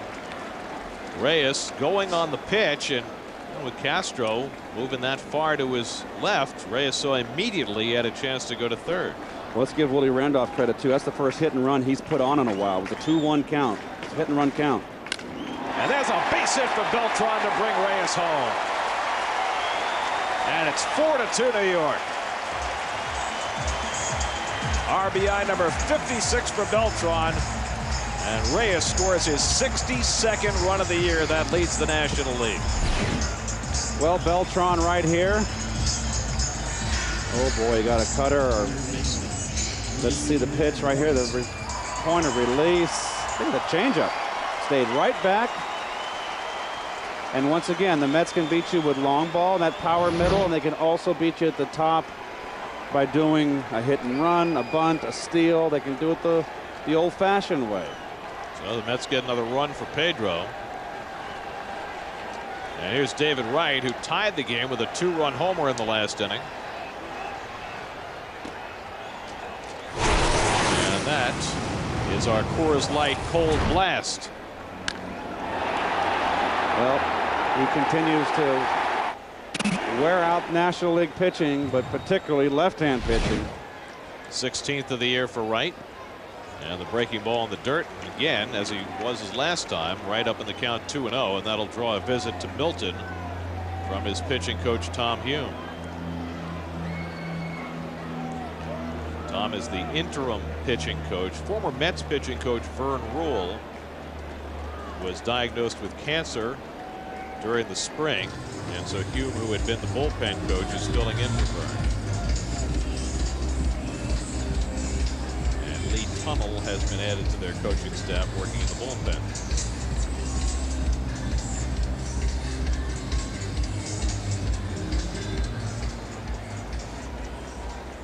So Milton, who got off to a fast start, struggling here as we check out the Hyundai in-game box score. Reyes continues to shine. The cycle last night, 2 more hits today, couple of steals, Wright with the home run. And on 2-0, David goes the other way and deep. Kearns back near the wall. It's out of here! David Wright with his second 2-run homer of the day. His 17th of the year, 6-2 New York.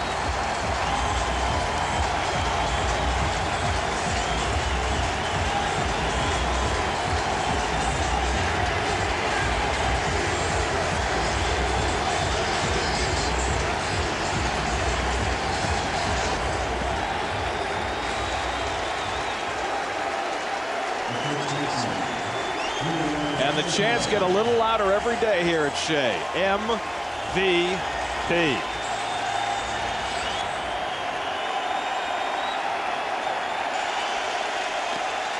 Strike 1 to Franco. Well, let's see the pitch. Just going that way, what he does so naturally. Boy, Kearns went up against that wall. He ran out of room. 17 home runs, 60 RBIs for Wright. What did I say earlier? You run up a 3 spot? Well, they've certainly done that. 3rd multiple home run game of the season for Wright, 7th of his career.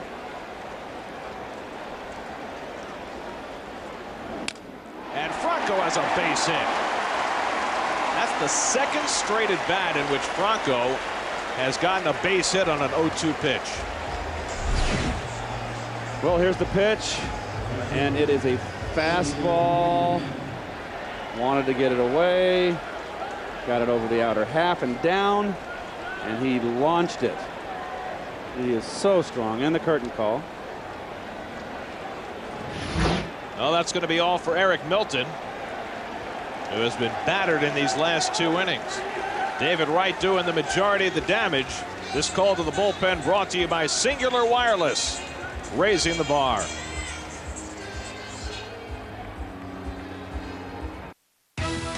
This copyrighted telecast is presented by authority of Sterling Mats and may not be reproduced or retransmitted in any form, and the accounts and descriptions of this game may not be disseminated without the express written consent of Sterling Mats. Be part of the celebration at Shea with Mets season tickets. Prorated packages include postseason ticket purchase options and priority access for season tickets in the Mets' new ballpark. To get your season tickets for the rest of 2006, call 718-507-TIXX or go to Mets.com today. Jason Standridge made his first appearance of the season for the Reds last night and wound up the winning pitcher. Big, tall kid, throws hard, mid-90s. Little slider. Mets now with a 6-2 lead, 3 runs home here in the 5th. Franco at first and 1 out, and Nady takes a strike from Standridge. Keith, with the 2 home runs today, David Wright is now hitting .436 against lefties this year. What have you seen that makes some sense out of that? I've seen what I've seen over the past couple of years, but just more experience. He goes that way very naturally. He looks out there sometimes. David, what I see of him, when he gets set to go to right field, he looks for a ball away and has the discipline to hit that pitch that he can do it with and take the one that he can't drive that way. So if it's a pitch, really a tough pitch inside that he can't go that way with, he takes it. He has that kind of discipline at the plate. He has an idea, and that's all good hitters have, an idea. And left-handers, they can't come in on him. Most left-handers are going to work right-hand hitters away. You got Milton right there, doesn't throw very hard, and if you're not worried inside, then you can cover the whole plate. And if he throws you inside, you know you can turn on it. And if he throws you away, you can go the other way with it. And when you feel that way against a pitcher, he's going to have a hard time getting you out. 2-2 to Nady. He better have a great breaking ball or a great changeup. So David is just, he knows what he's doing. He has an idea, and he's 23. He's learned so quickly. He's very strong, obviously. Very good power to the opposite field. Like we said a couple, 4 nights ago? How good is he going to get? Pretty good right now. He's got 60 RBIs. The Mets are playing their 72nd game. I mean, if he stays healthy and continues, he's going to be the greatest offensive Met player in Met history. I mean, he's on a pace right now for 135 RBIs, which would obliterate the Mets record if he were to do that. Let's see if Franco runs 3-2 and 1 out. He's going, and Nady bounces it foul.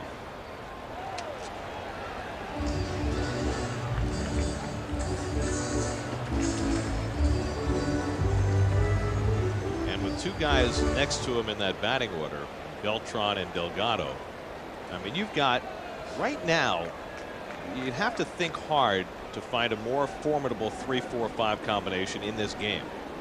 It's such a balanced lineup. We said it from spring training on, Garrett. We like the balance of the lineup. We never expected them to really be this ferocious. Franco runs. Lopez will have to settle for the out at first. So the Mets stay out of the double play by putting Franco in motion. 2 down. I mean, we knew they were going to be good, but you know, this is the pitcher's ballpark. It's still the same dimensions when I played, and it favors the pitcher. You didn't expect them to have this kind of power playing, you know, so far but half the season here in this ballpark. Well, the Mets are second in the National League in runs scored right now, playing in this pitcher's ballpark. Who's leading the league in runs, you know, off the top of your head? No, but I can look it up. The Dodgers, playing in another supposed pitcher's ballpark. And the Dodgers didn't impress me when the Mets played them in Los Angeles. Of course, they had people hurt. Yes, that's true. They've gotten Jeff Kent back since then. But Nomar is having an incredible year for them. Boy, is he. And they just got Cesar Izturis back. In fact, he's going to play third base for them now with Bill Miller hurt. Gold Glove shortstop playing third base. That helps your defense.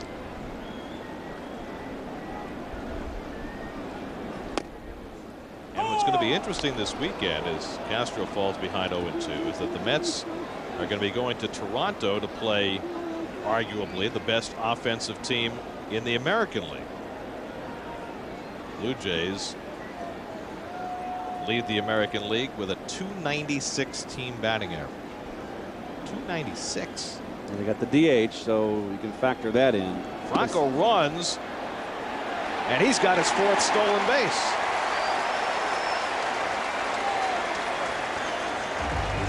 Father Time has got the wheels.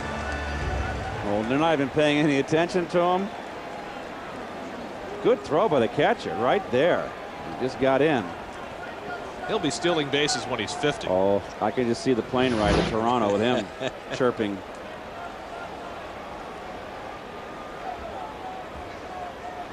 One and 2 to Castro.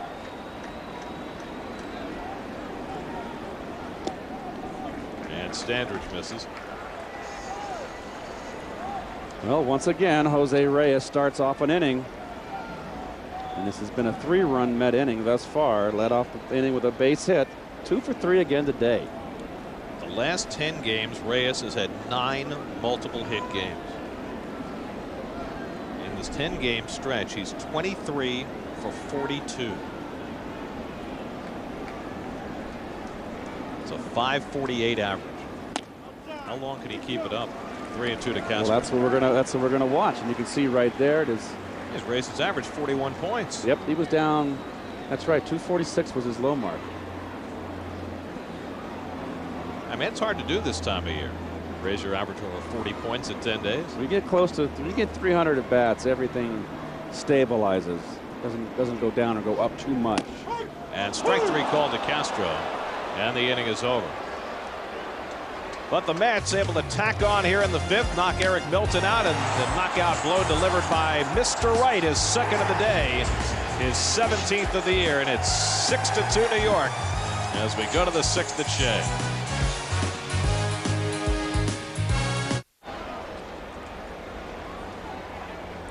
We go to the 6th inning at Shea Stadium, and out of the parking lot in center field, site preparation continuing for the soon-to-be groundbreaking for the Mets' new stadium. Lots of construction equipment out there. Lots of noise coming from out there on a daily basis. Yes, they're pounding down that foundation. And by the day, more parking spaces disappearing. But it's going to be worth it. Look at the counterbalance there for the cranes. What does that mean? 1-1 to Doug. Heavy lifting out there. Well, this guy could do some heavy lifting. That's a big dude. Should send him out there and have him run a jackhammer. Off speed curveball from Pedro, and it's 1-2. Now, it's my understanding they're going to rejuvenate this whole neighborhood too, correct? What are they going to do with all those auto body shops? I think the goal is to eventually raise that entire little triangle out there at Willets Point. I'm not sure what the political machinations are going to be to make that necessary, but the neighborhood around Shea has not always been the prettiest. Looks like Fred Sanford's place. Do do do do. Okay, Lamont. Here's the 1-2, and he struck him out. Pedro strikes out Dunn. That's 6 Ks for Pedro. The old curveball. Starts knee high. Oh, excuse me. Change up. There's the there. You saw the grip. Look at the sink. Very nice. Now Pedro looking to squeeze out another inning here. He's at 102 pitches for the day. You see the office trailers for the construction out here. You know, all this by way of emphasizing, as Brandon Phillips takes a strike, that as this summer goes along and the crowds here at Shea have been bigger and bigger week by week, homestand by homestand, please, we beg you, take public transportation. Last night there were 49,000 people here. I saw people parked in places I've never seen them parked before. It's like the old tennis stadium. They're all over the place. I mean, you got more and more people coming to the games and fewer places to park. You got the Bill Webb providing the greatest shots of wrecked cars that I think I've ever seen. Phillips goes down swinging. 7 strikeouts for Pedro, 3 in a row. Well, Pedro all of a sudden gets this 4-run bulge, and he's turned it on. Great change. Sinking. Look at the action. Very nice. You could take the Long Island Railroad here, can't you, too? Yep. Railroad, 7 train, and take the ferry. You know, Derek Bell, when he played for the Mets, used to keep his boat in the World's Fair Marina, and then he'd ride his bicycle from the marina over to the ballpark. Dave Kingman lived in a boat when he played here for the Mets. 0-2 to Ross. I don't know where he docked it, but I guess the reason for that is you are not a New York citizen if you live on a boat, and they can't tax you. You're a citizen of the world. 0-2 to Ross.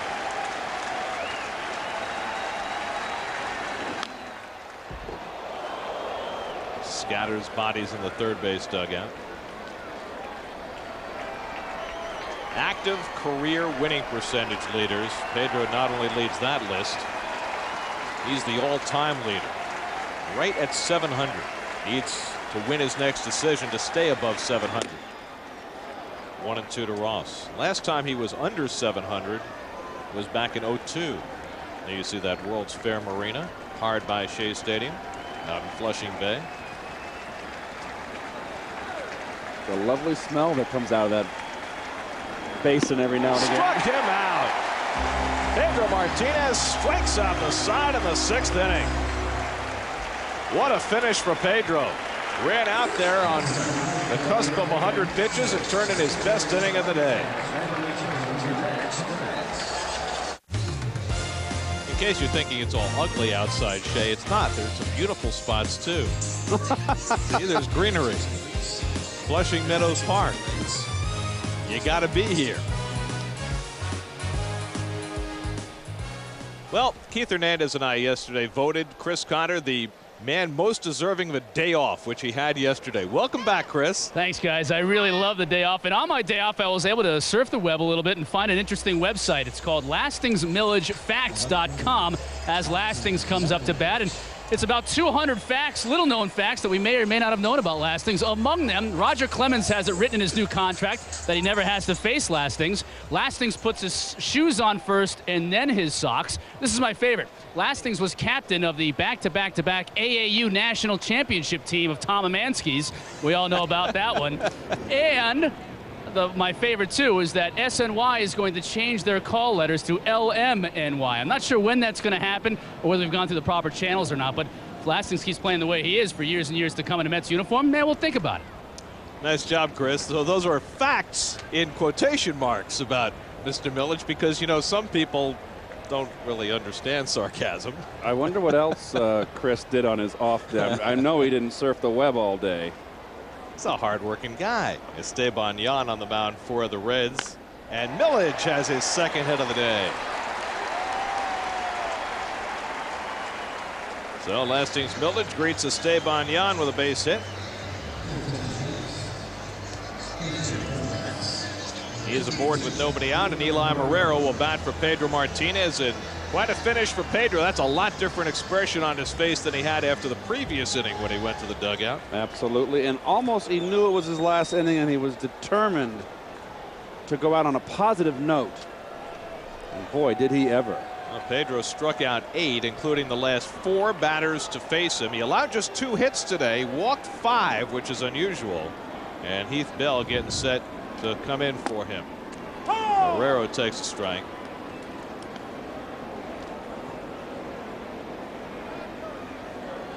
So Pedro looking for his 7th win of the year and leaves with a 4-run lead. Yan acquired from the Angels in May, and it's 1-1. And of all the acquisitions that Wayne Krivsky has made since spring training for the Reds, and there have been a whole bunch of them, Yan is the only one that hasn't really worked out well so far, making his 10th appearance for the Reds and still trying to find the range. Another big guy. It's a big Cincinnati team. It is. My wife said a bunch of monsters on that team, and she said not very attractive. She said like a bunch of brutes, she said. That's her comment, not mine. Now, yeah. Marrero fouls it back. You know, I'm just thinking about those Cincinnati players sitting in the clubhouse listening to what your wife has to say about well, their. She's a Met fan. Through and through. She always has been a New Yorker. She never has a kind word to say about the opposing teams. Remember, we have to go to Cincinnati later this year. I will be there. Millage is back. I understand that when we had the camera on Ken Griffey Sr., that when Junior hit the home run the first game here, the first game of the series, and I said it was his wife next to him. I mean his mother. It wasn't his mother. Marrero rips one foul. I guess it was Ken Sr.'s second wife. Yes, and she wasn't happy, so he gave me a lot of static today. Time for the Mets home run inning presented by Amtrak Acela Express. If the Mets hit a home run, one grand prize winner will win a trip anywhere in the Northeast with Amtrak Acela Express.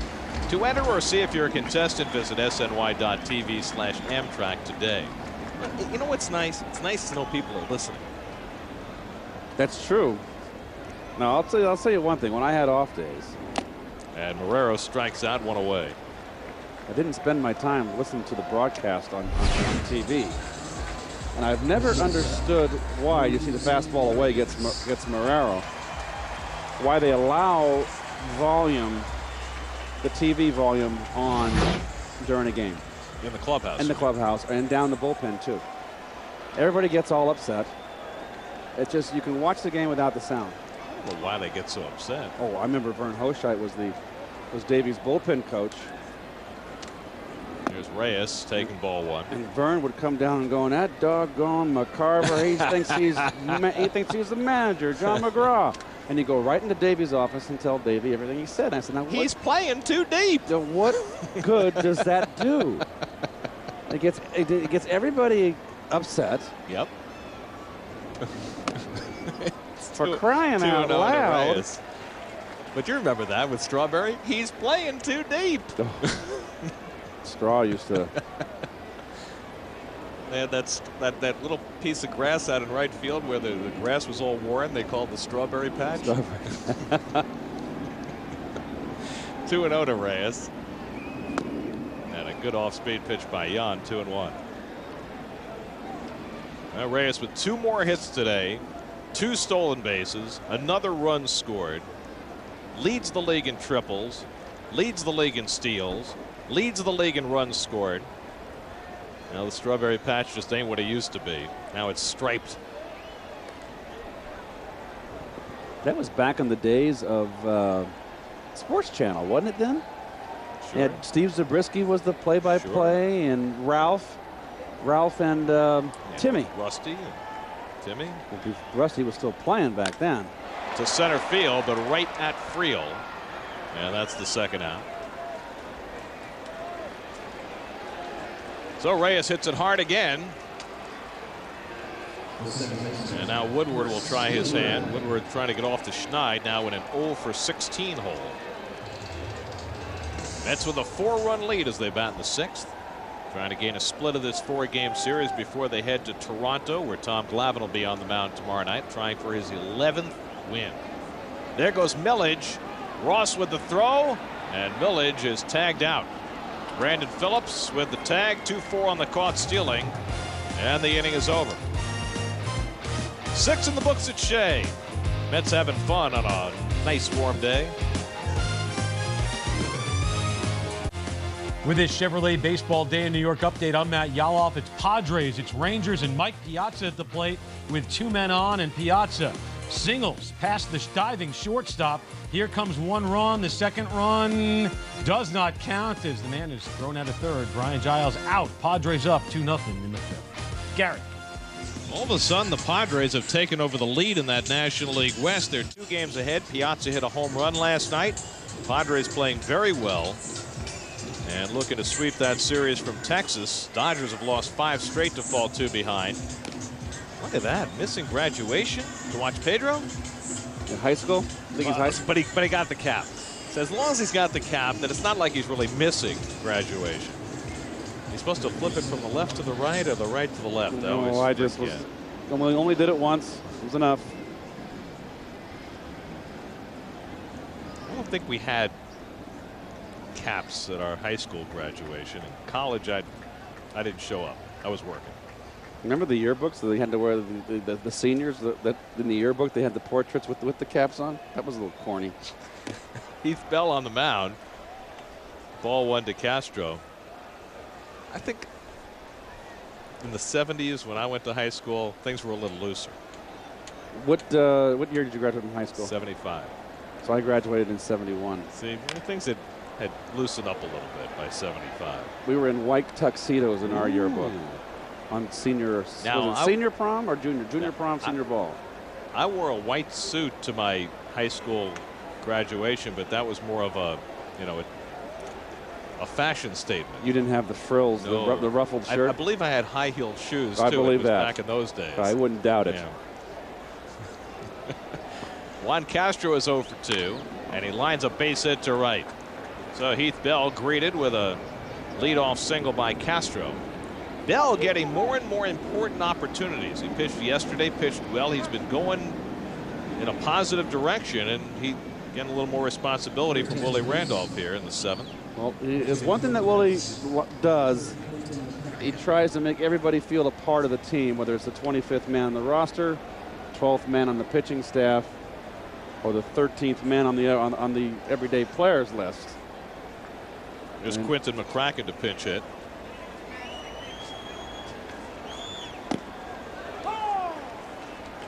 First at bat of the series for McCracken as Pedro Feliciano starts to get ready. McCracken is at 48 at bats. He's hitting just 167 and just 4 for 23 as a pinch hitter.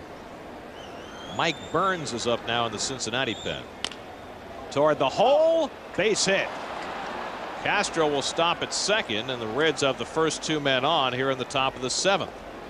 So after managing just 2 hits in 6 innings against Pedro Martinez, the Reds have 2 hits in 2 batters against Heath Bell. We see the grip, the curveball, just a little bit over the middle, down. You know, and this could have been a ground ball right at the second baseman for an easy double play. Instead, it's in the hole. That's the breaks. So 2 aboard for Ryan Friel, whom the Mets have held in check today for the first time in this series.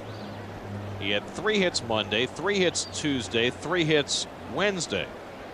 Nobody's ever had 3 or more hits in every game of a 4-game series against the Mets, and looks like Friel won't do it either. And Bell throws a strike. It was an interesting day for Pedro. He allowed just 2 hits but walked 5 and wound up striking out 8 in his 6 innings and threw 110 pitches along the way.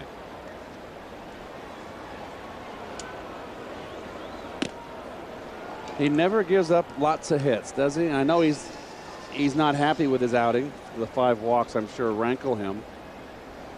But he always manages to just stop the bleeding somehow. 98 2/3 innings now for Pedro, 67 hits. It's pretty good. 1-2 to Friel. We got Eddie Kranepool up here. Hi, Ed. I know I'm barefooted. It's hot. We were just talking about Eddie yesterday. Yes, we were. Right at the top of virtually every Mets offensive category. We're going to get Ed on the mic here. 1-2 the count to Friel. 2-2.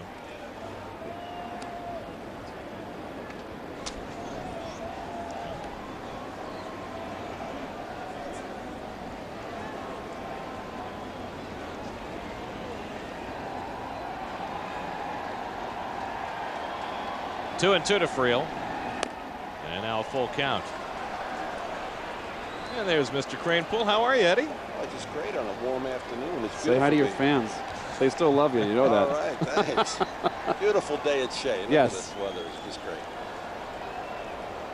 How are you doing these days? What are you up to?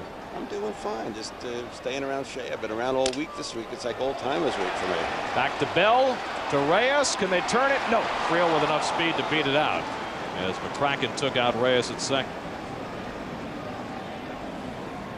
You've been out on your boat out to Sag Harbor yet this summer? I'll be out in East Hampton this weekend. I'm going to go out there. We look forward to it. I tell you, it's beautiful out there in the summer. As you know, you're from the Hamptons. Well, I'm out there now. I'm out there more in Noyak area, right outside of Sag. 5 minutes from Sag. I love it. Well, I pass you all the time. I'm going to have to stop for a couple of drinks or so on the way in and out. I've got plenty of beverages for you. Good, good.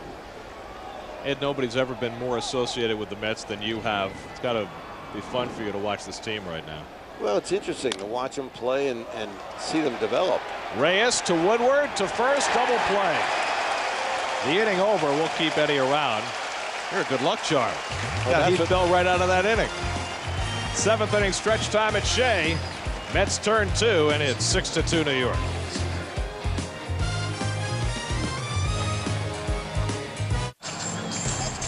Pedro Martinez took the mound on a warm afternoon at Shea. Pedro's battled control problems, but with those socks up high, he allowed just 2 hits over 6 innings before David Wright took over the game. 2-run homer to left center, 2-run homer to right center, and the Mets with a 6-2 lead as we go to the home 7th inning here at Shea.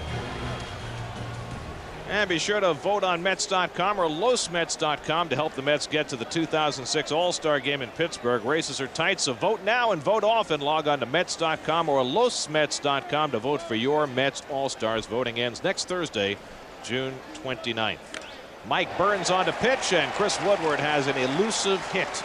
He had gone 0 for 16 before leading off here in the bottom of the 7th. with an opposite field single. And Ed Kranepool is with us. Ed, who was with the Mets as early as 1962 as a 17-year-old out of Monroe High School. I can't imagine anybody being in the big leagues at age 17. Well, you've got a few jitters. Jitters, your feet are wobbling around. Of course, my opening night was Sandy Koufax, so that makes it tough. I knew I was going to be for a long, tough career. How'd you do? He struck out 14 and pitched a no-hitter. How'd you do? Same as everybody else. And down to first, and Hatteberg turns the double play. Keith, that was typical of the Mets. I was in about 6 no-hitters in a perfect game in Father's Day with Jim Bunning. We've had a lot of them against the Mets. We never had one here. With all our great pitching staffs, I know. We made all the records up in Hall of Fame against us. Didn't you play a doubleheader the night before you came up and then play a long game the next day? That was in '64. I played a doubleheader in Syracuse and then flew all night. And of course came in and joined the ball club, and we played the longest game at the time in history. We played the second game of a doubleheader, went 23 innings. Casey only wanted me to start me the second game. I had played the first game, and after 3 innings he used up all his players, and I wound up going 23 innings. And at the end of the game, I tell you, it was bow-legged. You were young. You were young though. Yeah, young and 19 years old. Get you old in a hurry, right? He asked me if I wanted to play, and you'd never say no. It didn't matter what position. Back in those days, you didn't care where you went out in the field as long as you got 4 at bats. Speaking of young, strong players, what do you think of this guy? He's great. I'll tell you what, he's a great marquee player for the Mets, and it's really exciting to see the left side of this infield develop. Both Reyes and Wright. You can see it coming. This kid hits the ball all different fields. He's aggressive at the plate, knows the strike zone, and he's a great guy to be around. He's very personable. He's the Derek Jeter, like the Yankees have, and the Mets have this fella here, and he's a marquee player to build around. And I hope to see the left side in the All-Star game. It's a good chance of that right now. They're both leading the voting for their positions. And who's really helped him too is the first baseman, Delgado. So you could see 3 guys really having outstanding years. The Mets could have quite a few players in the All-Star game this year. Throw in Beltran and Glavine. Mets have not had 5 players in the All-Star game since the glory days in the mid-'80s. Well, David Wright is a hard worker. He's going to improve defensively. Right now he's got some, problems on occasion, but he's an aggressive player and wants to improve, and he's here every day working hard. On 3-2, David lifts one to right. Kearns. And that retires the side. Well, Eddie, was great visiting with you. Thanks for stopping by. Thank you very much. Look forward to it. Have a good summer, fellas. Eddie, always great to see you. See you out in Hampton. Yes. Ed Kranepool, the original Mr. Met, joining us here at Shea Stadium. We go to the 8th. Mets with a 6-2 lead.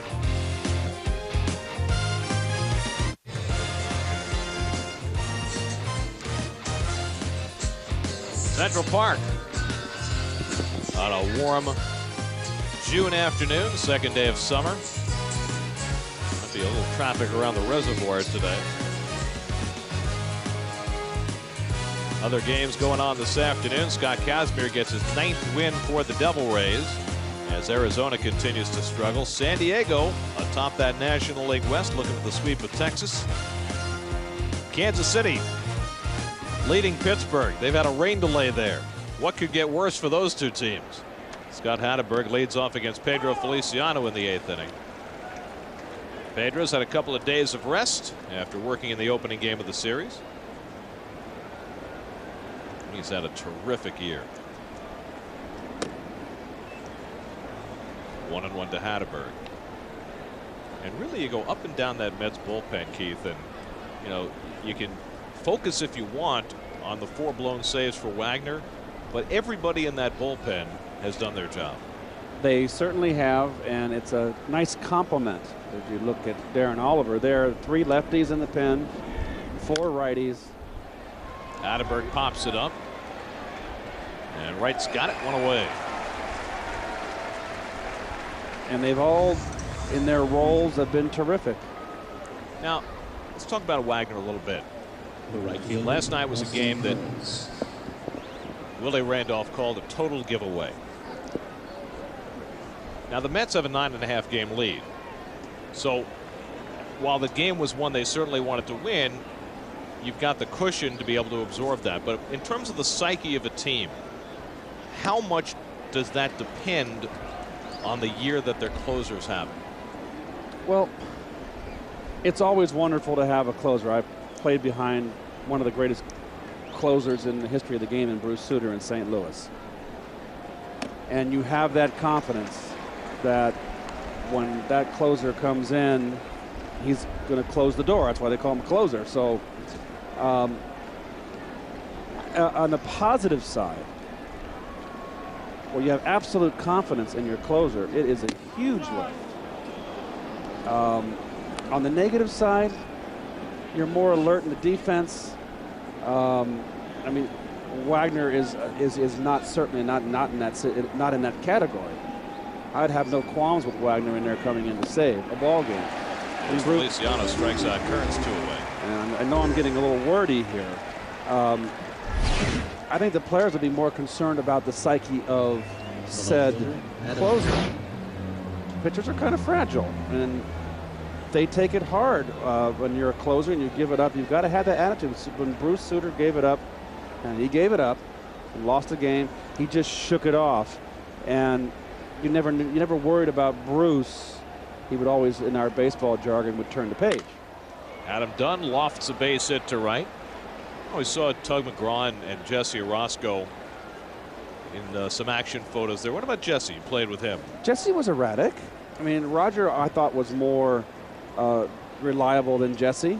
Jesse Second baseman. Jesse could give it up like all of them could give it up, you know, and he can also save it. I mean, no one's perfect.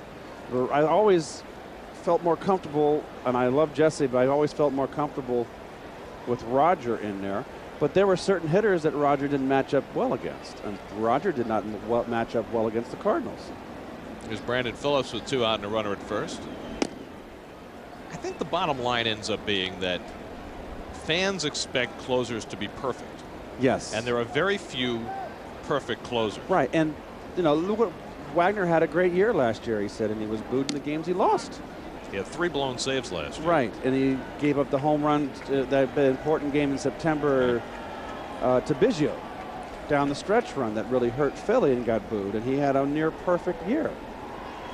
And they're expected to be perfect because their job is more glaring. It's more in the spotlight. They come in the 9th inning, and they come in for what's their job? To win the game, close it, and go home with a Met win. So it's very glaring when they don't do it. It's also very stunning when they don't. As Phillips hits one down the right field line, slicing, stays fair, bounces over the wall. That'll keep Dunn from scoring. It's a ground rule double. But I guess here's the bottom line. If you're a player and you've got a closer who's less than reliable, does it affect the way you play up until that 9th inning? It doesn't affect the way you play. If you have a bullpen that can't get the job done and you're constantly losing games late, it's demoralizing. Those are if the Mets were to lose games like this on a fairly consistent basis, they're demoralizing losses. As you look at Willie coming out to make a change here, but they're demoralizing losses. As the flip side is, when you win those games, they're uplifting. As long as they don't get to be too numerous, you can live with them. You have a good bullpen. Pitching's the name of the game. Pitching change. Chad Bradford coming on to face the right-hand batting David Ross. As Feliciano leaves, Bradford comes in.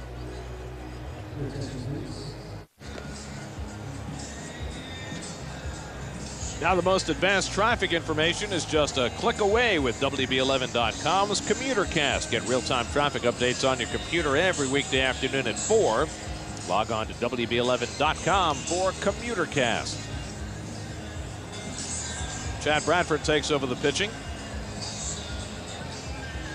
And he has been another one of those guys out there, those 7 men out there in that bullpen that have been fantastic.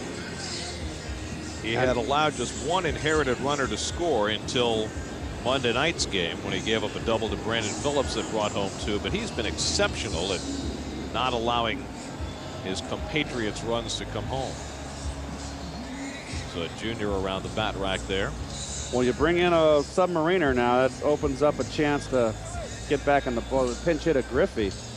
I'd be kind of inclined to pinch hit for David Ross, no matter how hot he is, with a Griffey on the bench right now. Well, even though they could walk him. Yeah, I think they'd rather wait till they get the tying run to bat if they can get there. There you see the stats on Bradford. 24 out of 27 runners stranded. He's got 2 in scoring position here. Dunn at third, Phillips at second. Ross 0 for 2 with a sac fly today.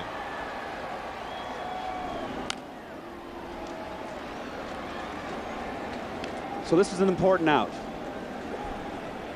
Now Juan Castro on deck, but you have to believe if Ross gets on here and they bring that tying run up that we'd probably see Griffey.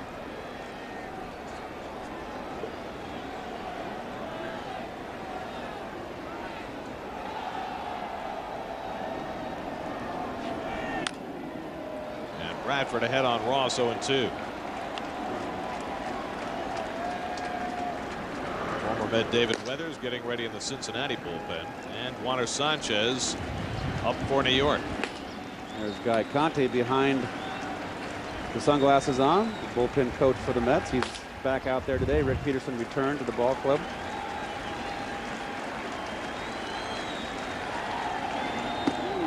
Just missed with the breaking ball, 1-2. Bradford's success in this little run, he's just not little run, pretty serious run right now of fine baseball has been, he's been throwing. You look at the slider, 0-2 pitch. It's a good pitch to throw. It's not a strike to see if they'll fish. But he's been going and getting his outs and his ground ball outs with that submarine sinker to right-handers. That's 79 mile-an-hour fastball.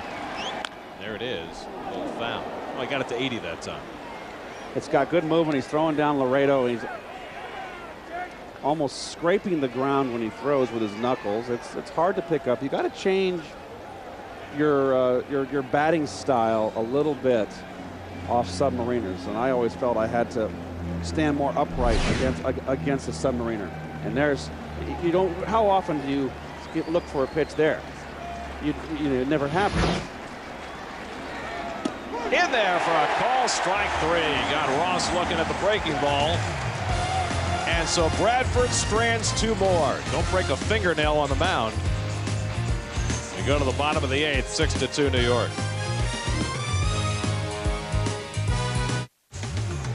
New York Mets baseball on SNY is brought to you by AOL. Want a better high-speed internet? You belong at AOL. By Geico, 15 minutes could save you 15% on car insurance. Visit geico.com or call 1-800-947-AUTO. And by Jeep, the all-new 7-passenger Jeep Commander. It's your world. Take command. Julio Franco leads off in the last of the 8th inning and takes a strike from Mike Burns. Julio 2 for 3, getting a spot start today. And both his hits came on 0-2 pitches from Eric Milton. And all Julio's doing at age 47 is hitting .353. He is remarkable. And outside of that .353 is invaluable in the clubhouse and on the bench during the game. Can't say enough good things about him.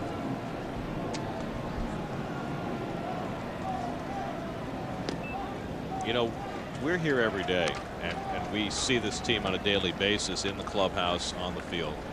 I've had more people come up to me this year who don't cover this ball club on a daily basis and come in from the outside. National reporters, broadcasters, who say that the Mets clubhouse is probably the best to deal with in the major leagues. 3-2 to Franco. And I think that the character that Omar Minaya has assembled on this team is stunning. It really is. It's always good when you're winning, too. Right, that's true. And people can't write bad things about you when you're winning, but this is a good group. You know what? It was good last year. Yes. When they weren't, you know, winning like this. Down to first base, and Hatteberg makes the play to Burns, one away. Tomorrow, the Mets head north of the border to open interleague play against the American League East. North Fourth Bank pregame live begins at 6:30 p.m. Mets Blue Jays tomorrow, only on Sportsnet New York. Construction gear in place. And here's Xavier Nady. What are they going to name the stadium? Is that still up in the air? Very much up in the air. 0-1 to Nady.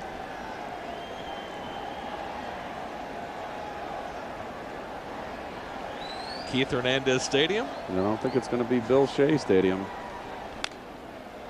0-2. Ralph Kiner Stadium. I would be surprised if there's not a corporate name attached. I would be surprised too. I hope it's a name that sounds like a ballpark name. Still 0-2 to Nady.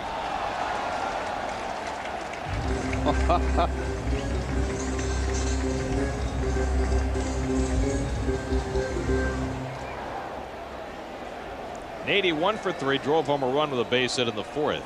That was the run that gave the Mets the lead. And he swings at the curve and fouls it off.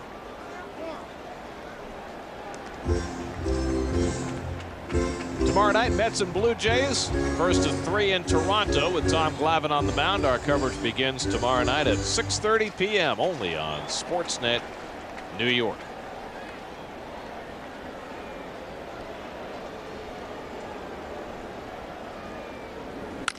And Nady drives one to the gap in right center. They'll get 2 bases out of this. And so Xavier Nady with his 2nd hit of the day. Another hit on an 0-2 pitch. Fastball down the pipe. Always like to see. Look at the release there. Fastball. Down Broadway, and I always love to see Nady go the other way. That's always a positive for Xavier. So Nady has his 9th double of the year, and the Mets have their 12th hit of the game.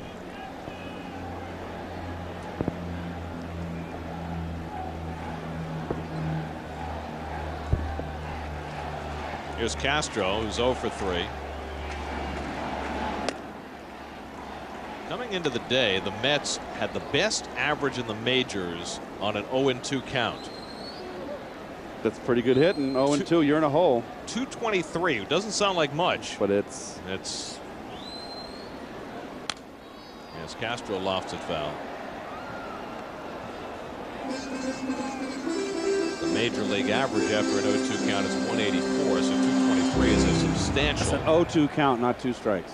After an 0-2 count, from 0-2 on. Okay, so that's great. You're in a hole. It's the pitcher has the advantage. And we talk all the time about David Wright, but Franco's done it twice today. Nady's done it. Fighting out of a hole. There's young David. He's got more 2-strike hits than anybody.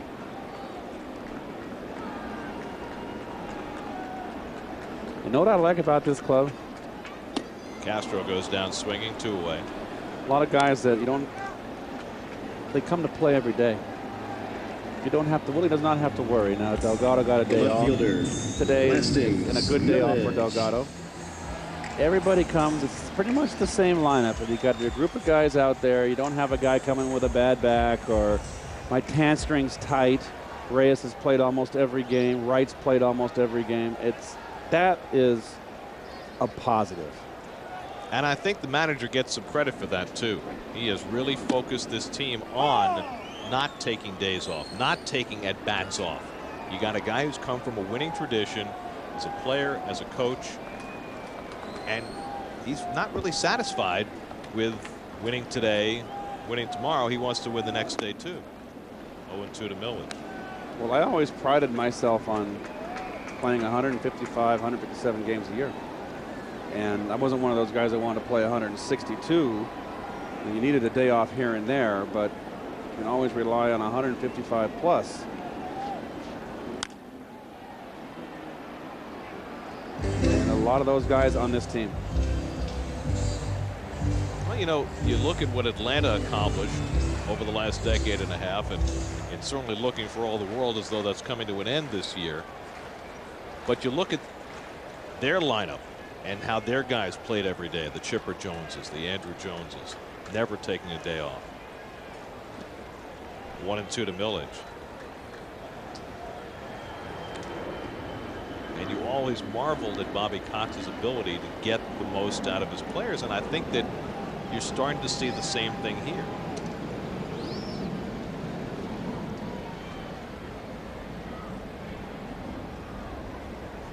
1-2 the count to Millage, who's already got a couple of hits today, and the one time he was retired, he lined out to third base. lays off 2-2. Mike Burns in his third tour of duty with the Reds this year. He's been the yo-yo guy, much like Heath Bell has been with the Mets. The guy with options who goes up and down depending on the wind. Oh, he almost jumped at that ball. Check out the AOL game summary. Another big day for David Wright. Couple of 2-run homers. Pedro Martinez walked 5, but only 2 hits, 8 strikeouts, and in line for the win. And Reyes just keeps on going. He has been in a remarkable hot streak. There's a couple young fans right there. They're only slightly younger than the real thing. Popped up. And Austin Kearns has it to end the inning. We go to the 9th here at Shea Stadium. Let's look to close it out. Matt Yaloff here with a Chevrolet Baseball Day in New York update. Clay Hensley to Michael Young of Texas, and Young wins, drives in 2. Rod Barajas comes in. Gary Matthews Jr. scores. Rangers up on the Padres 5-2. Back to Gary and Keith at Shea. All right, Matt, we go to the 9th inning here at Shea. Mets with a 6-2 lead, and Chad Bradford, who got the final out in the 8th, will start the 9th. Geico Sports Night, the news and information source for all New York area sports fans. Geico Sports Night covers the stories that New York sports fans care about. 6 p.m., 10 p.m., and 1 a.m. every night, only on Sportsnet New York. I believe when the sun is shining, it's called a parasol, not an umbrella.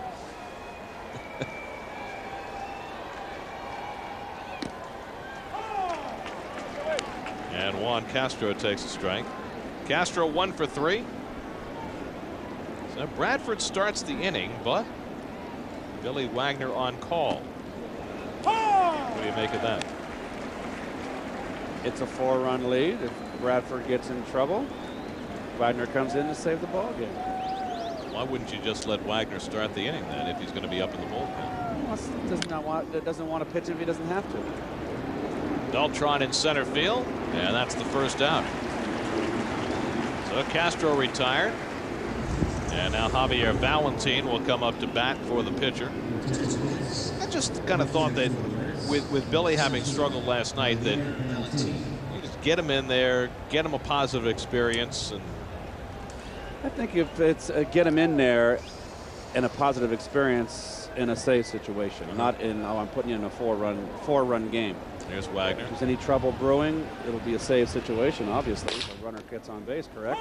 You'd have to get 2 runners on. 2 runners on to be a save situation, and I think if 2 runners get on base, you're going to see Billy Wagner. Actually, if Bradford closes this game, it'll be a save for him because he came in with 2 runners on in the 8th. And a strike to Valentin, 0-2. Bradford with a chance to notch his 2nd save of the year. If he can pitch a clean inning. On the inside corner, strike 3 call. Now Bradford's faced 3 batters, gotten all 3, and struck out a pair. The old inside corner fastball, and that's something you don't expect from a submariner. They like to run that sinker away to left-hand hitters, and I tell you what, that would have tied me up too. Big time. So the Reds are down to their final on. Bradford trying to close it against Ryan Friel, who's been held in check today after 3 big days in a row. And he takes a strike. Friel had 3 hits in each of the first 3 games of the series, but not today.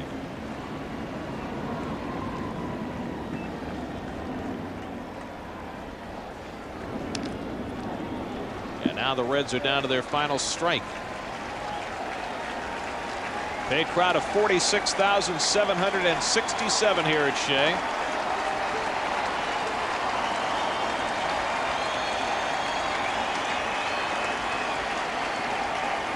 The crowds have been large. The enthusiasm has been infectious. And the Mets are 1 strike away from having a 10-game lead.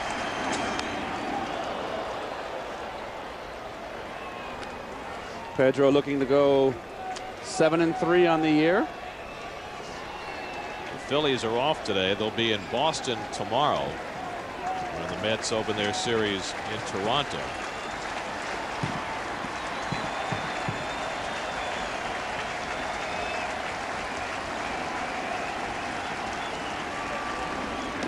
Just missed 1-2. Pedro in line for the win today. His next start will be Wednesday night at Fenway against the Red Sox. First time back there since the championship year of 04. That will be quite an event.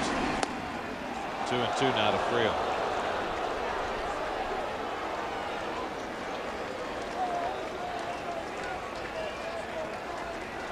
Chad Bradford has never been a closer, but he's got a chance to get a save. It would be the 9th of his career. And Friel fouls it away. He's got 2 so far this year. He's never had more than 2 in any season. But a nice bounce back year for Bradford. He struggled with the Red Sox last year, but it's been a very important compliment. And Friel takes it for strike 3 called, and the ball game is over. Chad Bradford retires the last 4 to earn his 2nd save of the year as he nails it down for Pedro Martinez, and the Mets gain a split of the 4-game series against the Reds and finish off the homestand at 3-4. And with that, the Mets have opened up their largest lead of the season. They're now 10 games in front of the Phillies in the National League East. Well, the pitch perfect right on the outside corner, and 10 games in front. Big day for David Wright.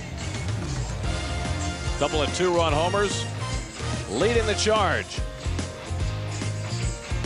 And Pedro, David, and the Mets post a win here at Shea. Back in a moment.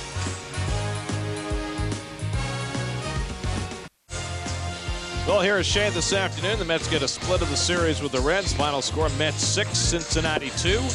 Be sure to join us for our next broadcast tomorrow at 7 o'clock as the Mets begin a 9-game road trip with the first of 3 in Toronto against the Blue Jays. Coming up is Nissan Postgame Live.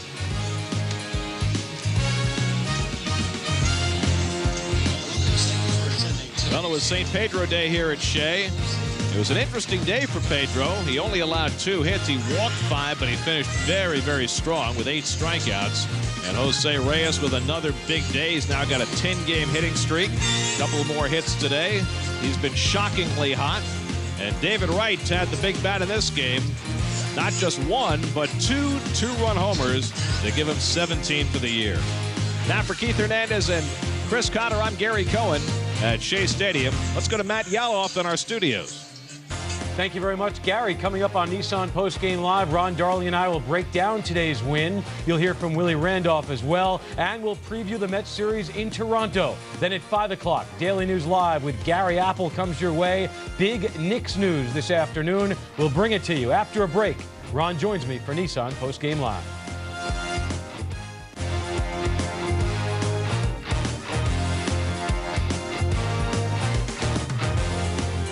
This is Nissan Postgame Live. Ron Darling and Matt Yaloff here in our studios in Midtown Manhattan. The Mets needed this one after last night's 9th inning loss, and they get it before hitting the road, Ron. It's a nice win as the lead continues to grow in the National League East. Well, it's a nice win, up to 10 games now over the Philadelphia Phillies, but also a nice win for Pedro Martinez, who finished strong with that striking out the side in the 6th inning. So Pedro's back on track a little bit. David Wright continues to do his thing, and so does Jose Reyes. Yeah, you mentioned David Wright. You'll hear from David Wright in about 2-3 minutes from now. He talked with Chris Cotter following the game. But first, we'll show you how the whole thing unfolded this afternoon at Shea. There he is. There's Pedro on the mound trying to record his 7th win of the year. Top of the 1st, Martinez against Felipe Lopez.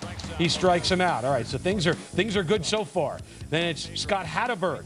Look at that. Did you see that run off the foot? Pedro just became a U.S. citizen this year, so the soccer team could have used him against Ghana today as they went down. And he's smiling. That means it didn't hurt, I guess. How about Jose Reyes? Jose Reyes, the cycle last night, finished things off with a single. Today, he starts things off with a single. It's just beautiful to see his stroke. It gets shorter and shorter, and against Milton, who does not allow a stolen base all year, Reyes gets to him. Number 31 for Reyes, and the replay of this guy is flat out electric, Ron. He's one of the most exciting players in baseball right now, if not the most exciting. All right, David Wright now walked by Eric Milton, so he's worrying about Reyes probably in scoring position. He walks right now. Julio Franco up, and look at this.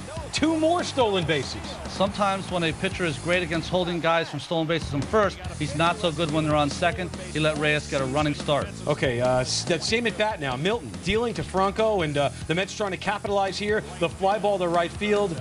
All right, it's an out, so the Mets lose an opportunity to score, but these guys at the top of the order continue to get it done. Second and third, and David Ross, the fly ball to center field. Austin Kearns tags up from third, and no chance there. So the Reds take a 1-0 lead. So Pedro is trailing now. Move to the third inning. Pedro leading off the inning. He's batting, and check this out. The fly ball to right doesn't get a whole lot of hits, so you like to take him when you get him, and he did not catch that ball.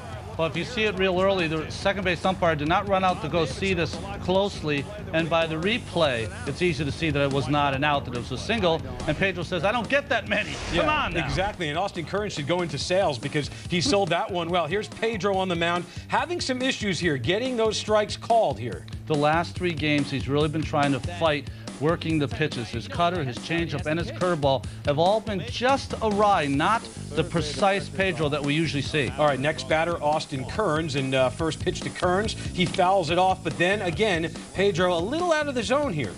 Early on in this game, he really relied a lot on his cutter. That's a fastball there just off the plate, but he just was missing. Literally, you don't want to say he was wild. He was not wild. He just could not find that 2 or 3 inches that he needed to move it over to get a strike. Also, Ron Culpa, the home plate umpire, throwing strikes was like throwing into a tin can. That's how small his strike zone was today. Yeah, and that's Adam Dunn. Oh, he draws a lot of walks. He gets another one. So now the bases are loaded, and this is Brandon Phillips who did the damage last night. Now this is interesting because the bases are loaded, a tag-up situation. Beltran makes the catch, moving away from home plate. Do you like this, or is this Millage's ball? Well, it was Millage's ball if you wanted to play at the plate, but I think what Beltran is thinking right there, let's get an out, let's hold the runners at first and second, try to hold this game down. All right, well, David Wright, not holding anything down or holding anything back for that matter. Just like that, we go through this whole thing for a 2-0 Reds lead, and then one swing. David Wright ties it up, his 16th home run, and then Franco, the ground rule double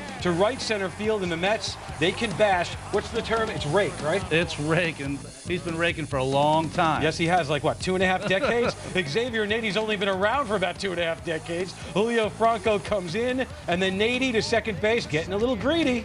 Well, I think he came around first. He saw that the right fielder Kearns juggle it, tried to take second. All right, 5th inning. Guess what? Jose Reyes, you got to be kidding me. There's only one game this entire month of June where this guy hasn't had a hit. His hitting streak now at 10. He improved that hitting streak early in the game. Chris Woodward here to third base, and watch this.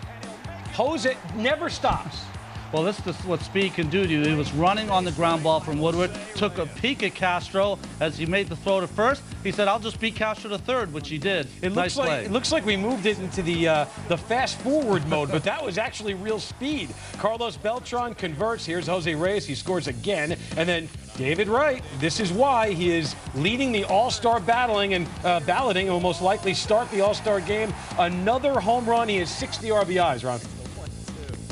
Pedro now in the 6th, his final inning, and he comes back and gets David Ross, and Pedro ends strong, which is big.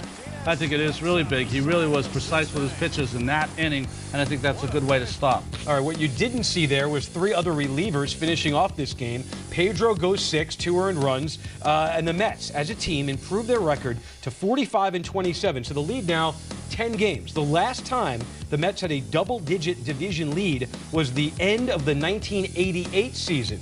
And you remember that. We were high-stepping then, yeah. 15 games up to end that season. This is now a 10-game lead, and that is rarefied air. I mean, you're not playing around with a 10-game lead. Well, they're not playing around, but they're also playing great ball. Just watching them, little things that they're doing. Pedro didn't have his great stuff early, but turned it on late. And they can win in a lot of different ways. Milton's a guy who does not give up stolen bases. He gave up 3. So they beat you with speed, they beat you with Wright's power, and they can beat you with pitching. Just tell me this. How is Willie Randolph's job different when you have a 10-game lead, say if a team was neck and neck or they were a game out? What does he do differently? I don't think he does anything differently. I think he is still saying to his team, one game at a time, one series at a time. 10 games really means nothing to this team. If you want to be a championship team, you got to continue to grow and get better. And if you want to have a 10-game lead, you want it to be 20. You want it to be 25. You keep pushing that horse. All right, well, speaking of horse, David Wright is a horse. Today he was the offensive star of the game with 2 home runs. Chris Cotter spoke with the Mets third baseman just a few minutes ago. David, another 5 RBI day for you. This is starting to become habit, isn't it? No, not at all. That's what happens when, Jose and those guys at the top of our lineup get on and, they create havoc for the defense. So when guys are in scoring position, it seems like every at-bat, more often than not, the guys in the middle of the lineup are coming through. You're hitting .436 against left-handers this year. Can you explain that?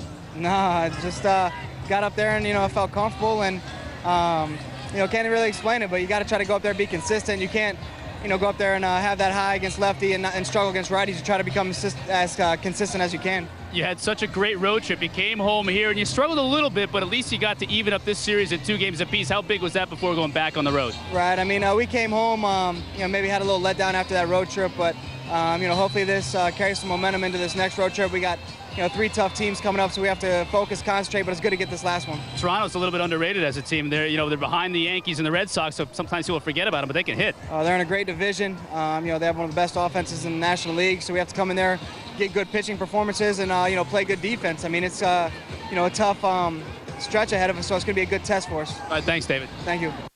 Hear it in the background, MVP, the chant from the fans for David Wright. I talked to him yesterday. He is loving this. He's not just loving the performance, but he loves the fans, and he's really thriving off of this. He's the total package. He really is the total package. At 23 years old also, with he and Reyes, just that 1-2 on that side are just unbelievable. He talked about how Reyes' success is really helping his success, but a little premature. There's a couple MVP candidates on this team. Anyone you trot out with Chris Cotter for an interview is possibly an MVP candidate. Yeah, and there's a guy in St. Louis named Albert who should be coming back who knows when, but certainly his numbers are worthy as well. Nissan Postgame Live takes a break. Ron and I return. We'll talk to Keith Hernandez, get his take on today's win. Don't go away. Welcome back to Nissan Postgame Live. Ron Darling, Matt Yaloff here. So the Mets finished up this homestand with a win. David Wright, Jose Reyes, the offensive stars of the game this afternoon. Pedro picks up a win. First, we get ourselves over to Keith Hernandez here, who is standing by at Shea Stadium. Keith, I got to ask you about Jose Reyes and what he looks like. If you're a 3-hitter, and you were, what is it like to have that guy or a guy like him setting the table day after day? Well, it certainly helps because you're going to get pitches to hit. It gets pitchers their focus off a home plate. They got to worry about him whether he's going to steal first or second. It sets the stage for a big inning, and it puts the pressure on the pitcher right away. So I always was a fastball hitter. I always loved having rabbits on base for me. Hey, Keith, you made a great point today about David Wright and his ability to go to right field, and he'll be ahead in the count. He might get a pitch that's middle of the plate, and he'll still go to right field. How does he do that? Well, I think he just sets up and looks away. He says, okay, he obviously has a game plan when he gets up to the plate. And when he looks away, it's really called looking area. You're looking for a pitch that you can handle to drive the other way. And if you get a pitch inside that's too far in that you can't handle, you just take it. If the pitcher throws it out where you're looking in that area of the plate, then you're set to go that way. And David does it so well, but he's, like I said, he's so disciplined that he takes the pitch in that he's not the area he can't cover. So for a 23-year-old to be doing this, he's way ahead of the game. Keith, let me follow up on David Wright and Jose Reyes with more of a team question. This 10-game lead in the East, how do players approach a game each day when they know they have that cushion? Does it change, and should it change? You always look for the 1964 Philadelphia Phillies when they blew that lead.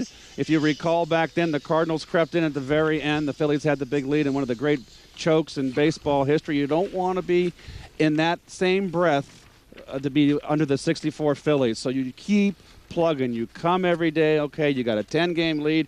We want to make it an 11-game lead today. It's just one day at a time. Keep pushing, keep pushing, keep pushing. All right, Keith Hernandez, we thank you. And in Philadelphia, 64 Phillies is the same as a 4-letter word. That's right. And when that happens, people will never forget. And if you win a division by 15, 20 games, people will never forget. So you probably don't want to be on the back end. You want to be on the front end. Well, Keith made a great point. And that point is that you don't really think about the 10-game lead. What you think about is they want to put the pedal to the metal, and you want to bury the the rest of the National League East. That's how you should be thinking. And the Mets are starting to get a little bit of that, not swagger. They're not that kind of team. They're more humble than that. But they're a team that goes out there and takes care of business. All right, Ron and I come back on Nissan Postgame Live. Don't forget at 5 o'clock, 45 minutes from now, Gary Apple and the panel will be along with Daily News Live. Lots of news from the world of the New York Knicks today. Lots of news, big news. We'll have that at 5 o'clock. Ron and I come back after this. We are back on Nissan Postgame Live. More on the Mets with Ron Darling in just a bit. But first, it's Gary Apple with a preview of what's coming up this evening on Daily News Live. Hello. Hello, Matt. Good to see you, my friend. Big day of sports here in the big city. We have got much more coming up on the situation involving Larry Brown. He is out as the head coach of the New York Knicks. The Knicks had hoped to return to the glory years by hiring Brown, but personnel decisions had a very rocky relationship with the owner James Dolan and the general manager and president Isaiah Thomas led to Brown's ouster. Much more coming on this story at 5 o'clock. Plus, what went wrong for the U.S. at the World Cup? Chris Henderson, former member of the World Cup team and now a member of the New York Red Bulls, is going to be here to analyze the Americans' loss to Ghana. We are out of World Cup competition. All that plus hip-hop mogul Damon Dash on Daily News Live coming your way at 5 o'clock. But right now, back to Matt and Ron in Studio B. Who's the mogul, the hip-hop mogul? Who is it? It's just Damon Dash, Okay. Matt. He's one of the bigwigs in pop culture today. We'll fill you in on his situation. I'm writing it down because Ron gave a head nod like he was into it. Oh, yeah, you've got to be hip to know Damon Dash. Well, I mean, we're down on this show, Matt. Apparently, I'm not in that category right now. Thank you, Gary. We'll see you in a little bit. All right, so Pedro Martinez, back to the Mets, of course, improves to 7-3, but an odd line today. 5 walks, 8 strikeouts, so 13 guys he faces don't put the ball in play. As a control guy now in his career, it sometimes costs him when he's not quite on. Yeah, but I really like the 8 strikeouts. I think the 8 strikeouts shows that he still has good enough stuff to throw it by these guys and strike them out. But I was talking about it before. It's not that he's wild. It's just that as you see the Quest Tech kind of strike zone, or the strike zone we have here at SNY, his pitches are just missing, getting him behind in the count. See this ball literally 2 or 3 inches outside. Ramon Castro, in fact, turned around to the umpire many times, Ron Culpa, and was asking him, you know, these pitches are very close. You know, maybe you can open up the strike zone a little bit for this future Hall of Famer. But it was not to be. And, you know, Pedro, when you look at his line today, it doesn't look like a Pedro line, but it's much better than his last 3 starts, to tell you the truth. And I think he's on his way back. And he also proved to me, you know, during this part of the season, maybe he had some aches and pains that all starting pitchers have, but I don't think he has it today. Because there's a human element involved, because it's umpires and they're human, a pitcher needs to make in-game adjustments. Absolutely. From umpire to umpire and based on a guy's stuff. Did you see Pedro doing that today during the game? I think he tried to do it today, and I think he did shuffle that ball closer to the plate, but Ron Culpa would not have any of it as he continued to call his strike zone, so you have to know that strike zone. But I think it was a nice thing that Pedro kind of still worked around that strike zone, only gave up a couple of hits, and then at the end with those 3 strikeouts in the 6th proved that not only was he finding the plate again, but also was able to throw it by him when he needed to. Threw a ball 92 miles an hour tonight. That's one of the fastest pitches he's thrown all year long. He seems to have it, like he just dips in when he needs it. He can go from 81 or 82 up into the low 90s, blow guys away and just walk off the mound. He's still Pedro. Well, he's just an amazing pitcher. Yeah. I mean, that's what he is. He's a Hall of Fame pitcher. He's a guy that you can count on to go and give you a great outing every night. And I'm really looking forward to his next start, to tell you the truth. Wednesday night in Boston. Yeah. It's going to be electric. Yeah, not to mention Carlos Delgado going back to Toronto. We'll get into that in just a second. But first, it's another break. Nissan Postgame Live rolls on after this.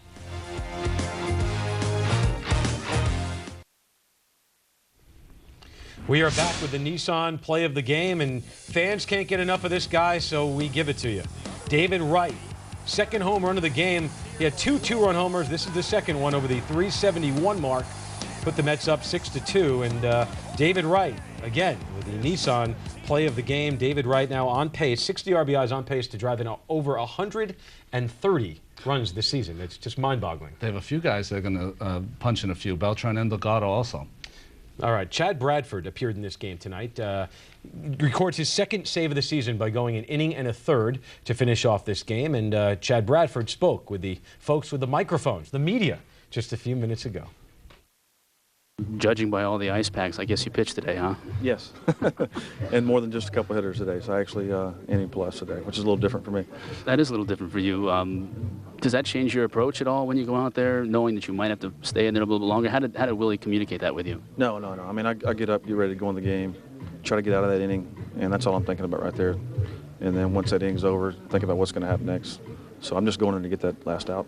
For a guy, starters obviously makes a little bit bigger difference on a hot day when you're out there for a long period of time. For you, even just going out there for 2 innings, does that make that big of a difference, the weather out there that is so hot and humid?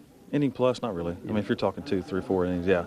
But inning plus, you're okay. I mean, it's actually I like it where you get a good sweat going. I'd rather it be a little hot than that cool weather we had at the beginning of the season. Chad, how about how nice the bullpen was able to pick up Pedro today? Can you talk about it? Yeah, everybody that came in did a great job. Heath Bell came in, threw the ball good, got out of that little jam he was in. And I feel like that we came and did our job. You like the fact that Willie has confidence in you against left-handed batters, too? You're not just kind of a spot guy. He leaves you in there against the lefties? Yeah, I mean, I feel like that. If I make my pitches, I can get anybody out. I know that I'm predominantly going to pitch against right-handers. That's kind of the way it is. But, yeah, I like to have that chance to get a lefty out. Going up to Toronto, that's a pretty good hitting ball club. A lot of people around here don't know about them. They're behind the Yankees and Boston, so people don't talk about them that much, but they can hit.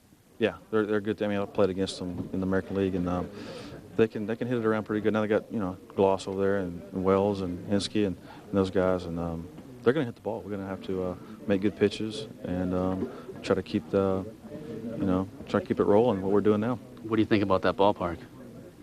It's all right. When it's closed, I just don't like domes. I just think like this place here, it's real baseball. I'm not real big on domes, but when they leave it open, it's not too bad. Chad Bradford, and what a valuable member of the panel. He's soft-spoken, he's understated, but you can't say enough about what he's done. Well, think about it. 26 out of the 29 inherited runners he's gotten out, and a couple times in this homestand for Pedro Feliciano. So I'm saying it right now, when they go on the road, Pedro owes Bradford a dinner, I believe. Yeah. And yesterday, Bradford said that one of the unsung heroes of this bullpen is Darren Oliver. So everyone's pointing to everyone else as the guy, which is a great team concept. Well, they have a great team. That's how they've been all year long. So yeah, how great? How great? Take a look at the standings.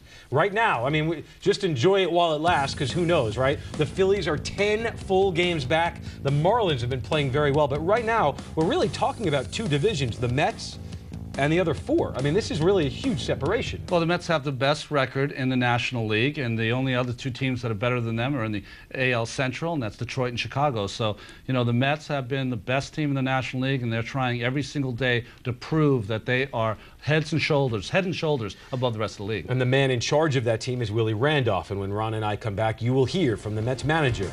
Nissan Postgame Live continues after this.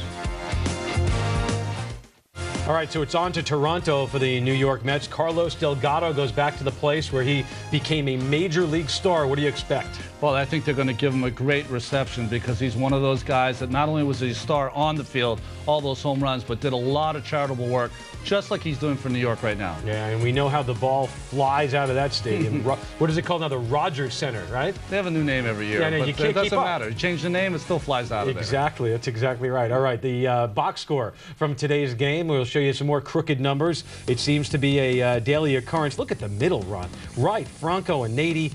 All 2 hits, and Reyes. I mean, it just goes on, and everybody is capable. Yeah, and Julio Franco usually gets his stolen base every time he starts, so that's amazing. 4 stolen bases today, and just a up and down the lineup. Speed, power, ability to take the extra base, and Martinez was on his game. 7 wins now. All right, Willie Randolph addressed the media after today's game. Let's listen in to what the skipper had to say. Willie was not finished Pedro, but you'll take the win. I sure will. I mean, he's had his share of tough no decisions this year, so it was nice they added some runs for him. And he just, it's uncharacteristic of him at times when you see him miss his location and stuff. I thought the plate umpire was fair, but he was a little tight, I thought. But Pedro kept battling, and his pitch kind of got up there real high. But the extra runs were nice for us. He got out there and gave us one more inning and emptied the tank, and we were able to score a few extra runs for him. Willie, from the moment you became skipper of this team, you said the foundation rests with Wright and Reyes. Obviously, you still feel that way. Well, yeah, and it's in real good hands, obviously. These kids are playing their butts off for us. Carlos is having a nice year, but to watch David and and Jose, you know, just kind of blossom right in front of your eyes. It's really special to see, and you know, they're going to get even better, which is kind of, you know, nice to know also. But you know, they're the ones that kind of kickstart us a little bit. Jose is on a nice little rhythm right now. He's hitting the crap out of the ball, and David's been getting big hit after big hit for us. Will the ball that you don't think was put early on affected at all? No, I don't think it bothered him at all. He didn't say anything about it. Just a little kick save, that's all. Not right to Jose. Well, it seems like you're always able to just get wins to avoid any kind of sustained losing streak. I mean, that's weak volumes to protect the character. Well, yeah, I don't never question the character of this ball club. You know, I knew we would turn the page after last night. Tough loss, but I told you guys last night we're looking forward to playing today. Nice bounce back win, and that's why we've been doing it. So we got a tough road trip coming up. You know, 3 tough Eastern Division teams in the AL, and looking forward to you know, see what the competition is like. Well, there's one of the things that you like about David, the fact that he goes to right field so easily and with so much power, and he's done it since he was young. Yeah, that's a great attribute. Great attribute for a young player. I wish he would stay over there a little bit more. You know, sometimes you got to adjust and pull the ball, but when he stays through the middle and the other way, you know, he can pretty much, he gives himself a good at bat, put it that way. You know, I mean, yeah, obviously you got to make adjustments when they're busting you inside every once in a while to keep him honest. But that's a nice trait to have for a young player, to be able to go the other way when he wants to. That means you're going to stay on a lot of balls, and the fact that he's, you know, strong enough to hit the ball out the other way, just going to make him a much better hitter. He also seems very patient in that, you know, he'll take his walks and he really will wait for the pitch that he can crush. Sometimes he's overly aggressive, but yeah, I mean, when you look at a young player to have the walks that he has, and he'll get a big walk every once in a while, it's nice to see. But you know, I'm just a stickler for a lot of little things, and sometimes he will go out of the zone. But he's young, and he's going to make those types of mistakes. But let's again, I'm not going to nitpick with him. He's just been phenomenal for us. And but having said that, you just know that when he learns to be even more patient, you're not going to be able to get him out. Jose was under 250 just a couple of weeks ago. What's been the difference there? Well, he's just mechanically just doing the right things. I mean, he's, you know, Rick Down has done a great job working with him in the cage. Jose's in there every day early doing his work. So it's just a byproduct of hard work. I mean, he's got a nice little rhythm going. His weight shift is nice. His hands are coming through the zone real quick. I think early in the season he was a little too fast, you know, jumping out there real quick. But he's got a nice rhythm going now, and he gets back on his backside, and then his hands are coming through real nice. So, you know, hats off to Rick and also Jose for working hard and coming through. But you know, when you're in a nice hitting position, you know, it looks a lot easier. Willie, when Feliciano hit that little snag there, did you give any thought at all to bringing in Billy at that point? No, Billy was set up the way it was going to go. You know, if someone had got on at the end, he would have came in, you know, and pitched to Lopez. But prior to that, no, I had Bradford to back him up. Is that one of Bradford's better outings, you think? Better outings? He's been great all year.